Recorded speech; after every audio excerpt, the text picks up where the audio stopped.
എന്താണ് camera scan? Camera scan എന്ന് പറഞ്ഞാൽ ശരിക്കും പറഞ്ഞാൽ ക്യാമറയുടെ അന്നത്തെ കാലത്ത്, അതായത് ഇപ്പോൾ 31 വർഷമായി ക്യാമറ ഞാൻ ഈ ഫീൽഡിലോട്ട് വന്നിട്ട്. അപ്പം അന്ന് ഈ നമുക്ക് ആരും ചെയ്യാത്ത സംഭവങ്ങൾ ചെയ്യണം എന്നൊരു ഭയങ്കര ആഗ്രഹം ഉണ്ടായിരുന്നു. അങ്ങനെ ഞങ്ങൾ TVVCR ഒക്കെയാണ് ഫസ്റ്റിലെ ചെയ്തുകൊണ്ടിരുന്നത്. TVVCR അന്നത്തെ കാലഘട്ടം അതാണ്. ക്യാമറ ഒന്നും ഇവിടെ വാങ്ങിക്കാനും ഇല്ല. വളരെ ഒരു 1% എന്ന് പറയാം ഇന്ത്യയിൽ ഉപയോഗിക്കുന്നവർ, അത്രയൊക്കെ ഉള്ളായിരുന്നു ക്യാമറ. വെളിയിൽ നിന്ന് കൊണ്ടിരുന്ന ക്യാമറ ഇവിടെ ക്യാമറ വാങ്ങിക്കാനും കിട്ടത്തില്ല. അപ്പം ആ സമയത്ത് നമ്മുടെ അവിടുത്തെ ക്ലാരിറ്റോണിക്സ് എന്ന് പറഞ്ഞൊരു പണ്ട് ഷോപ്പ് ഉണ്ടായിരുന്നു, MD കൊമേഴ്സ് സെൻ്ററിൽ. അപ്പോൾ അവിടെ ആയിരുന്നു ഞങ്ങൾ TVVCR ചെയ്തുകൊണ്ടിരുന്നത്. അന്നേരം അതും റെയറാണ്, എല്ലായിടത്തൊന്നും ഇല്ല. അപ്പോൾ അതിൻ്റെ വർക്ക് ചെയ്തുകൊണ്ടിരിക്കുമ്പോഴത്തേനും അവിടെ ഒരു ക്യാമറയുടെ ഒരു ടെക്നീഷ്യൻ ഉണ്ട്, തോമസ് എന്ന് പറയും. പുള്ളിക്കാരന് ഒരു അവധിക്ക് പോയപ്പോൾ അവിടെ ചെയ്യാൻ ആളില്ല. അങ്ങനെ ആരും ചെയ്യാൻ ധൈര്യപ്പെട്ടില്ല. അപ്പം ഞാൻ കയറി ധൈര്യപ്പെട്ട് അങ്ങനെ തുടങ്ങിയതാ. അന്ന് ആരും പുള്ളി ഒന്നും കാണിച്ചു തരത്തില്ല. ഇങ്ങനെ മാറ്റി വെച്ചിട്ട് അല്ല നമ്മളെ മാറ്റിയിട്ടൊക്കെ ചെയ്യത്തുള്ളൂ. അപ്പോൾ പണ്ടത്തെ വർക്ക്ഷോപ്പിലൊക്കെ കാണിക്കുന്ന പഞ്ചറൊട്ടിക്കാൻ വിട്ടിട്ട് പുള്ളി 5 മണി ചെയ്യും. അങ്ങനെ പക്ഷേ അത് കുറച്ച് കഴിയുമ്പോഴത്തേനും അങ്ങനെ പുള്ളി കുവൈറ്റിൽ പോയി. അപ്പം നമ്മൾ പിന്നെ അവിടെ തന്നെ പെർമനൻ്റ് ആയിട്ട് നിൽക്കേണ്ടി വന്നു. അന്ന് ഈ ക്യാമറ ഏതൊക്കെയായിരുന്നു? അന്ന് നമ്മുടെ ഈ നിക്കോണിൻ്റെ ഏറ്റവും കൂടുതൽ അന്ന് നിക്കോൺ FM2 ആണ്. TV brand ഏതൊക്കെയായിരുന്നു? TVയുടെ അന്ന് സോണി ഉണ്ടായിരുന്നു, പിന്നെ ഡൈനോര, BPL, അങ്ങനത്തെ പഴയ കുറേ ബ്രാൻഡ്, ഫിലിപ്സ് ഉണ്ടായിരുന്നു, കുറേ ബ്രാൻഡ് അങ്ങനെ ഉണ്ടായിരുന്നു. VCR എന്നൊക്കെ പറഞ്ഞത് ഇമ്പോർട്ടഡ് ഉള്ളായിരുന്നു. JVC ഉണ്ടായിരുന്നു, നാഷണൽ പാനാസോണിക്, അതൊക്കെ മെയിൻ ഷാർപ്പ്. എനിക്ക് തോന്നുന്നു ഇന്നത്തെ ജനറേഷൻ അതൊന്നും അറിയില്ല, അതൊന്നുമില്ല. ഇല്ല, അത് കണ്ടിട്ട് പോലും ഉണ്ടാകും. ടോപ്പ് ലോഡിംഗ് ഒക്കെ പഴയ നാഷണലിൻ്റെ നമ്മൾ കാല് വെച്ച് അമക്കിയാ താഴെ അത്ര ഫോഴ്സ് വേണം, അത്ര ഇപ്പോൾ കാസറ്റ് താഴണമെങ്കിൽ. പിന്നെ അത് ഓട്ടോ ലോഡിംഗ് ഒക്കെ ഭയങ്കര ഒരു റെവല്യൂഷനായിരുന്നു, നമ്മളെ ഭയങ്കര ഒരു സംഭവമായിരുന്നു. തന്നെത്താനെ കാസറ്റ് ജസ്റ്റ് തൊട്ടാ അന്നേരം അടുത്ത് വലിച്ചോണ്ട് പോകും, തന്നെത്താനെ ലോഡ് ചെയ്ത് ഒക്കെ ചെയ്യും. നമ്മൾ മറ്റേത് ഞെക്കി പ്ലേ ബട്ടൺ ഞെക്കി പ്രസ് ചെയ്ത് പിടിച്ചാലേ ഉള്ളൂ ഈ ലോഡർ തന്നെ പോയി ഹെഡേ പോയി ലോഡാകത്തുള്ളൂ. അത്രയും ലോഡ് നമ്മൾ കൊടുക്കണമായിരുന്നു. ഇതെല്ലാം തന്നെത്താനെ മോട്ടറൈസ്ഡ് ആയി. അപ്പോൾ കംപ്ലൈൻറ്റുകൾ കൂടി. അപ്പോൾ പിന്നെ നമുക്ക് ഇഷ്ടംപോലെ വർക്കുകളായി. ആ സമയത്തൊക്കെ അടുക്കി മേളോട്ട് ഏണി വെച്ച് കയറി എടുക്കുമായിരുന്നു, അത്ര പൊക്കത്തിൽ VCR ഇരിപ്പുണ്ടായിരുന്നു. അതൊക്കെ അന്നത്തെ നല്ലൊരു പ്രതാപകാലമായിരുന്നു ശരിക്കും പറഞ്ഞാൽ. അത് വേറെ ആരും ചെയ്യാനില്ല, പിന്നെ എറണാകുളത്തേ ഉള്ളൂ. അങ്ങനത്തെയൊക്കെ നല്ല രീതിയിൽ ചെയ്തു. അപ്പോഴാണ് ഈ ക്യാമറയുടെ ഒരു ഗ്യാപ്പ് വന്നത്. അപ്പോൾ പിന്നെ അത് പിന്നെ ആരും പറഞ്ഞുതരാനില്ലായിരുന്നു. അപ്പോൾ പിന്നെ ഇടയ്ക്ക് ഒരു പാർട്ടി നമ്മുടെ തൊട്ടപ്പുറത്ത് വേറൊരു സർവീസ് ഉണ്ടായിരുന്നു. പുള്ളിക്കാരൻ പറയുന്നത് അന്ന് സ്ക്രൂ ഡ്രൈവർ പോലും ഇല്ല ശരിക്കും. സ്റ്റാർ സ്ക്രൂ ഡ്രൈവറിന് വളരെ കുറവാണ്, കിട്ടാനില്ല, ചെറുത്. അപ്പോൾ പിന്നെ നമ്മൾ ഈ ഫ്ലാറ്റ് ഉരച്ചിട്ട് സ്റ്റാറാക്കും. എന്നിട്ട് പിന്നെ അത് പറ്റി അപ്പം 3 പ്രാവശ്യം ഉപയോഗിക്കാൻ പറ്റത്തുള്ളൂ. തിരിച്ച് വരച്ചിട്ട് വേണം ഫ്ലാറ്റാക്കാൻ. ഒരു സ്ക്രൂ ഡ്രൈവറിലേ ഉള്ളൂ. അത് വെച്ചിട്ട് അന്ന് ഈ ക്യാനൻ്റെ ഒക്കെ ചെറിയ ക്യാമറ, നിക്കോണിൻ്റെ, സോണി, അങ്ങനത്തെ ചെറിയ ക്യാമറ ഉണ്ട്. സോണിക്ക് അന്ന് ക്യാമറ ഇല്ല. അന്ന് ഡിജിറ്റൽ വന്നേ പിന്നെ സോണി വരുന്നത്. അതിന് മുമ്പ് ക്യാനൻ ആയിരുന്നു ഏറ്റവും കൂടുതലുണ്ടായിരുന്നത്. നിക്കോണിൻ്റെ ആണെങ്കിലും മാനുവൽ ക്യാമറ ഒക്കെ നിക്കോണൊക്കെ ആയിരുന്നു. പിന്നെ ഫിലിം അല്ലേ, അന്ന് 120 ഉണ്ടായിരുന്നു ആദ്യം. കുറേ 120 ഫിലിം ഉപയോഗിക്കുന്ന ഒത്തിരി പേരുണ്ടായിരുന്നു. അപ്പോൾ 120 യാഷിക്കായിരുന്നു ഏറ്റവും കൂടുതൽ. പിന്നെ അസൽ ബ്ലാഡ് എന്നൊക്കെ പറയുന്നത് കുറച്ച് വലിയ സ്റ്റുഡിയോക്കാർക്കൊക്കെ മാത്രമേ ഉള്ളൂ അസൽ ബ്ലാഡ്. അതൊക്കെ അന്നത്തെ കാലത്ത് 35,000 രൂപ 40,000 രൂപയൊക്കെ വില ഉണ്ടായിരുന്നു. അല്ല, ഈ ക്യാമറ സ്കാൻ തുടങ്ങുന്ന സമയത്തുള്ള റിസ്ക് എന്തൊക്കെയായിരുന്നു? റിസ്ക് എന്ന് പറഞ്ഞാൽ മെയിൻ നമുക്ക് കസ്റ്റമേഴ്സിനെ അറിയത്തില്ല. ഈ പ്രൊഫഷണൽസ് എല്ലാം അവരെല്ലാം ഓരോ സ്ഥലങ്ങളിൽ ഇങ്ങനെ ലോക്കായി നിൽക്കുന്നവരാ. മണ്ണനാട് ഒരു സർവീസ് സെൻ്റർ ഉണ്ടായിരുന്നു, അതുപോലെ തന്നെ എറണാകുളത്ത് 2 സർവീസ് സെൻ്റർ ഉണ്ടായിരുന്നു, കോട്ടയത്തൊന്നും ഇല്ല, വേറെ ഇല്ലായിരുന്നു. അപ്പോൾ അങ്ങനെയാണ് കോട്ടയത്ത് നമ്മളൊരെണ്ണം തുടങ്ങാം എന്നൊക്കെ ചെറിയ പ്ലാനിൽ ഒരു ചെറിയ റൂം, അതായത് ഒരു വീടിൻ്റെ ഇപ്പോൾ KC's ലോഡ്ജ് പണ്ട് ലോഡ്ജ് ഉണ്ടായിരുന്നു നമ്മുടെ പല റൊസാറിയോസിൻ്റെ ഓപ്പോസിറ്റ്, ബാവൻസിൻ്റെ ഒക്കെ തൊട്ട് താഴെ. അവൻ്റെ അങ്ങോട്ട് ഇറങ്ങി വരുന്ന താഴെ ഒരു വീടിൻ്റെ ഒരു സൈഡായിരുന്നു നമ്മുടെ സർവീസ് സെൻറ്റർ. പക്ഷെ അന്നും ആ സർവീസ് സെൻറ്റർ പിടിച്ച് കഴിച്ചാൽ അത്യാവശ്യം നല്ലതായിട്ട് ഇൻറ്റീരിയർ ചെയ്തു. അന്നത്തെ കാലത്ത് ഒരു സെക്കൻഡ് ഹാൻഡ്. അപ്പോൾ ഞങ്ങൾ അതിന് മുമ്പൊക്കെ ഈ AC ഒക്കെ കച്ചവടം ഉണ്ടായിരുന്നു, ഫോറിൻ കച്ചവടം ഉണ്ടായിരുന്നു. അങ്ങനെ AC ഉണ്ടായിരുന്നു, യോർക്കിൻ്റെ ഒരു AC ഇപ്പോഴും ഓർക്കുന്നുണ്ട്. അന്ന് 12,000 രൂപയ്ക്ക് മേടിച്ച്. അന്ന് അത് ഏത് കാലഘട്ടമാണ്? 32 വർഷം മുമ്പ്, 93-ൽ. അപ്പം അന്ന് ഒരു AC എന്ന് പറയുന്നത് ഭയങ്കര ചുരുക്കമുള്ളായിരുന്നു. ബാവൻസിലൊക്കെ കയറിയുമ്പോൾ AC അങ്ങനെയൊക്കെ ഉണ്ടായിരുന്നു. നല്ല വലിയ കടകളിൽ മാത്രമേ AC ഉള്ളായിരുന്നു. അപ്പോൾ ആ സമയത്ത് ഈ അകത്തോട്ട് കയറി ഉള്ളിൽ കയറി വന്നിട്ട് ഡോർ തുറക്കുമ്പോൾ ആൾക്കാർക്കൊരു ഫീൽ AC എന്ന് പറയുമ്പോൾ അങ്ങനെ ക്യാമറ ഏൽപ്പിച്ചിട്ട് പോകും. അല്ലെങ്കിൽ അന്നത്തെ കാലത്ത് ക്യാമറയും ഭയങ്കര റെയറല്ലേ. അപ്പോൾ ആൾക്കാർക്ക് തരാൻ മടിയാ, പേടിയാ, നമ്മൾ ചെയ്യുവോ അഴിച്ചെടുക്കുവോ എന്നൊക്കെ ഭയങ്കര. എല്ലാവരും എല്ലാ വീടുകളും ഇല്ല ഈ സാധനം, ഇല്ലില്ല. ഗൾഫിൽ നിന്ന് വരുന്നവരുടെ വീട്ടിൽ മാത്രമായിരുന്നു അന്ന്. ഗൾഫിൽ എന്ന് പറഞ്ഞാൽ ഇപ്പോൾ അത് മുഴുവൻ ഈ കുമ്പനാട് സൈഡും ആ സൈഡൊക്കെ കോട്ടയംകാർക്ക് കുറച്ച് പേർക്കേ ക്യാമറ ഉള്ളൂ. ഫസ്റ്റ് നമ്മുടെ ഷോപ്പ് കോട്ടയത്ത് തന്നെയാണ്. കോട്ടയത്ത് എവിടെയായിരുന്നു? ബെസ്റ്റ് ബേക്കറിയുടെ ഒക്കെ ഓപ്പോസിറ്റ് ആയിട്ട് താവട്ടിറങ്ങുന്നത്. അന്ന് ആരാ ഈ ഷോപ്പ് തുടങ്ങാൻ ഫണ്ട് തന്നത്? ആരാ ഫണ്ട് വന്നത്? ശരിക്കും പറഞ്ഞ ചേട്ടച്ചാറുണ്ടായിരുന്നു, പിന്നെ അമ്മാച്ചുണ്ടായിരുന്നു, നമ്മുടെ അമ്മയുടെ പുള്ളിയൊക്കെ ഫണ്ട് ചെയ്തിട്ടാണ്. ചേട്ടച്ചാരും അന്ന് ഹെൽപ്പ് ചെയ്തായിരുന്നു. 25,000 രൂപ തുടങ്ങുന്നത്. 25,000 രൂപയിലാണ് തുടങ്ങുന്നത്. അത് ഞാൻ ലോൺ എടുത്താ. എത്രാമത്തെ വയസ്സിലാണ് അത്? അത് എനിക്ക് തോന്നുന്നു ഒരു 21 വയസ്സ്. ഇത് 21ാമത്തെ വയസ്സിൽ ലോൺ. അത് മാനേജർ പറഞ്ഞു, അത് ഫെഡറൽ ബാങ്കിലെ മാനേജറായിരുന്നു. ഇപ്പോഴും അപ്രയം എന്ന് പറഞ്ഞ പാർട്ടി പുള്ളി ജീവിച്ചിട്ട് എനിക്ക് അറിയത്തില്ല, ഉണ്ടെങ്കിൽ കേട്ടോട്ടെ. പുള്ളി എന്ന് പറഞ്ഞു, എനിക്കറിയാം നീ ഇത് ഇതിനു വേണ്ടി അല്ലെന്ന് എനിക്കറിയാം, എന്നാലും നീ ഇന്ത്യ ആഗ്രഹം കൊണ്ടങ്ങ് സാധിച്ചു തരുന്നത്. അത് എനിക്കൊന്ന് ഒരു 6 മാസം ഞാൻ പൈസ അടച്ചു തീർത്തു. അന്നേരം അടുത്ത 50,000 രൂപ പുള്ളി പാസ്സാക്കി തന്നു. യെസ്. അത് കഴിഞ്ഞ് പുള്ളി റിട്ടയർ ആയപ്പോൾ പിന്നെ ഞാൻ കണ്ടിട്ട് അന്ന് ഫസ്റ്റ് കസ്റ്റമർ ഒരാളുണ്ടാവുമല്ലോ നമ്മുടെ ജീവിതത്തിൽ. അത് നമ്മുടെ ഇവിടുത്തെ ടൗണിലെ തന്നെ ഒരു മെയിൻ സ്റ്റുഡിയോ ആണ് ബീറ്റാലിലെ അപ്പച്ചി എന്ന് പറയും. ബീറ്റാൽ അപ്പച്ചി. അപ്പച്ചിയാണ് ഫസ്റ്റിലത്തെ നമ്മുടെ. എന്ത് സാധനം വന്ന് വാങ്ങിയത്? പുള്ളി കാനന്റെ ഒരു A1 ക്യാമറ മേടിച്ചല്ല. അത് ക്യാമറ ഒന്നും വെക്കാനൊന്നും, ക്യാമറ വിൽപ്പന ഇല്ല, ആരെങ്കിലും ഇല്ല. ഈ കേരളത്തിൽ ആരും ക്യാമറ വിൽക്കുന്നില്ല. ഇല്ല. എല്ലാവരും ഈ വെളിയിൽ നിന്ന് കൊണ്ടിരുന്നവര് മേടിച്ച് നമ്മൾ കൊടുക്കുക, അത് മാത്രമേ ഉള്ളൂ. അന്ന് ചിലപ്പം ഒരു ക്യാമറ 12,000 രൂപയ്ക്കായിരുന്നു ഈ FM2-നൊക്കെ. K1000 ഒക്കെ 4,000 രൂപ അതായിരുന്നു അന്നത്തെ. കൊടുക്കുന്നുണ്ട്, പക്ഷേ നമ്മൾ ആദ്യം സർവീസ് ആയിരുന്നു. പുള്ളിയുടെ ക്യാമറ സർവീസ് പുള്ളി ഫസ്റ്റ് കൈനീട്ടമൊക്കെ തന്നു. പുള്ളി പഴയ ഒരു പുലിയാ കോട്ടയത്തെ. അപ്പോൾ പുള്ളിക്കാരനായിരുന്നു ഫസ്റ്റ് നമ്മുടെ തന്നത്. പിന്നെ ഞങ്ങളുടെ എൻ്റെ ചേട്ടൻ്റെ വൈഫിൻ്റെ അപ്പ പുള്ളിക്കാരനാണ് ഫസ്റ്റ് 500 രൂപ എന്ന് ഒരു കവറിനകത്ത് തരുന്നത്. അത് പിന്നെ അന്ന് നമ്മൾ ടെൻഷനായിപ്പോയി, ഇത് എങ്ങനെ ഇനി മുന്നോട്ട് തന്നെ. അന്ന് പരസ്യം എന്നൊക്കെ പറഞ്ഞാൽ ഭയങ്കര ചാർജാ അങ്ങനെ. പക്ഷെ ഒരു പരസ്യം വന്നു മനോരമയ്ക്കകത്ത്. കാരണം വെച്ചാൽ ഞാനൊരു ഡ്രില്ലിംഗ് മെഷീൻ ഉണ്ടാക്കിയായിരുന്നു, വളരെ ചെറിയ ഡ്രില്ലിംഗ് മെഷീൻ. അത് ഇപ്പം മാർക്കറ്റിലുണ്ട്. ഈ 30 വർഷത്തിന് ശേഷം മാർക്കറ്റിൽ ഈ സാധനമുണ്ട്. ചെറിയ ഡ്രില്ലിംഗ്, ഒരു വിരലിനത്രേ ഉള്ളൂ. അത് ഈ ക്യാമറയ്ക്കകത്ത് തന്നെ മോട്ടർ വെച്ചിട്ട് അതിൻ്റെ കൂടെ ബാറ്ററി അറ്റാച്ച് ചെയ്ത് CR123 എന്ന് പറഞ്ഞ ബാറ്ററി ഉണ്ട്. അത് നല്ല പവർഫുൾ ബാറ്ററിയാണ്, പവർഫുൾ മോട്ടറാണ് ഇതിൻ്റെ. അതിന് 2-3 ഗിയറൊക്കെ ഇട്ട് ചെറിയ ഡ്രില്ലിംഗ് മെഷീൻ. അപ്പോൾ വിക്ടർ ജോർജ് അന്ന് അവിടെ ഷോപ്പിൽ വന്ന് ക്യാമറ ക്ലീൻ ചെയ്യാൻ, അഴിക്കാനൊന്നും തരത്തില്ല. കാര്യം വെച്ചാൽ വിക്ടർ ജോർജ് മനോരമയുടെ പഴയ ഫോട്ടോഗ്രാഫർ പുള്ളി. അപ്പോൾ പുള്ളിക്ക് ഇൻട്രസ്റ്റ് പാഷൻ കൊണ്ട് പുള്ളി നിക്കോണിൽ പോകണമെങ്കിൽ അങ്ങ് പോകണം. അതുകൊണ്ട് ബോംബെയിലാണ് അവരുടെ സർവീസൊക്കെ.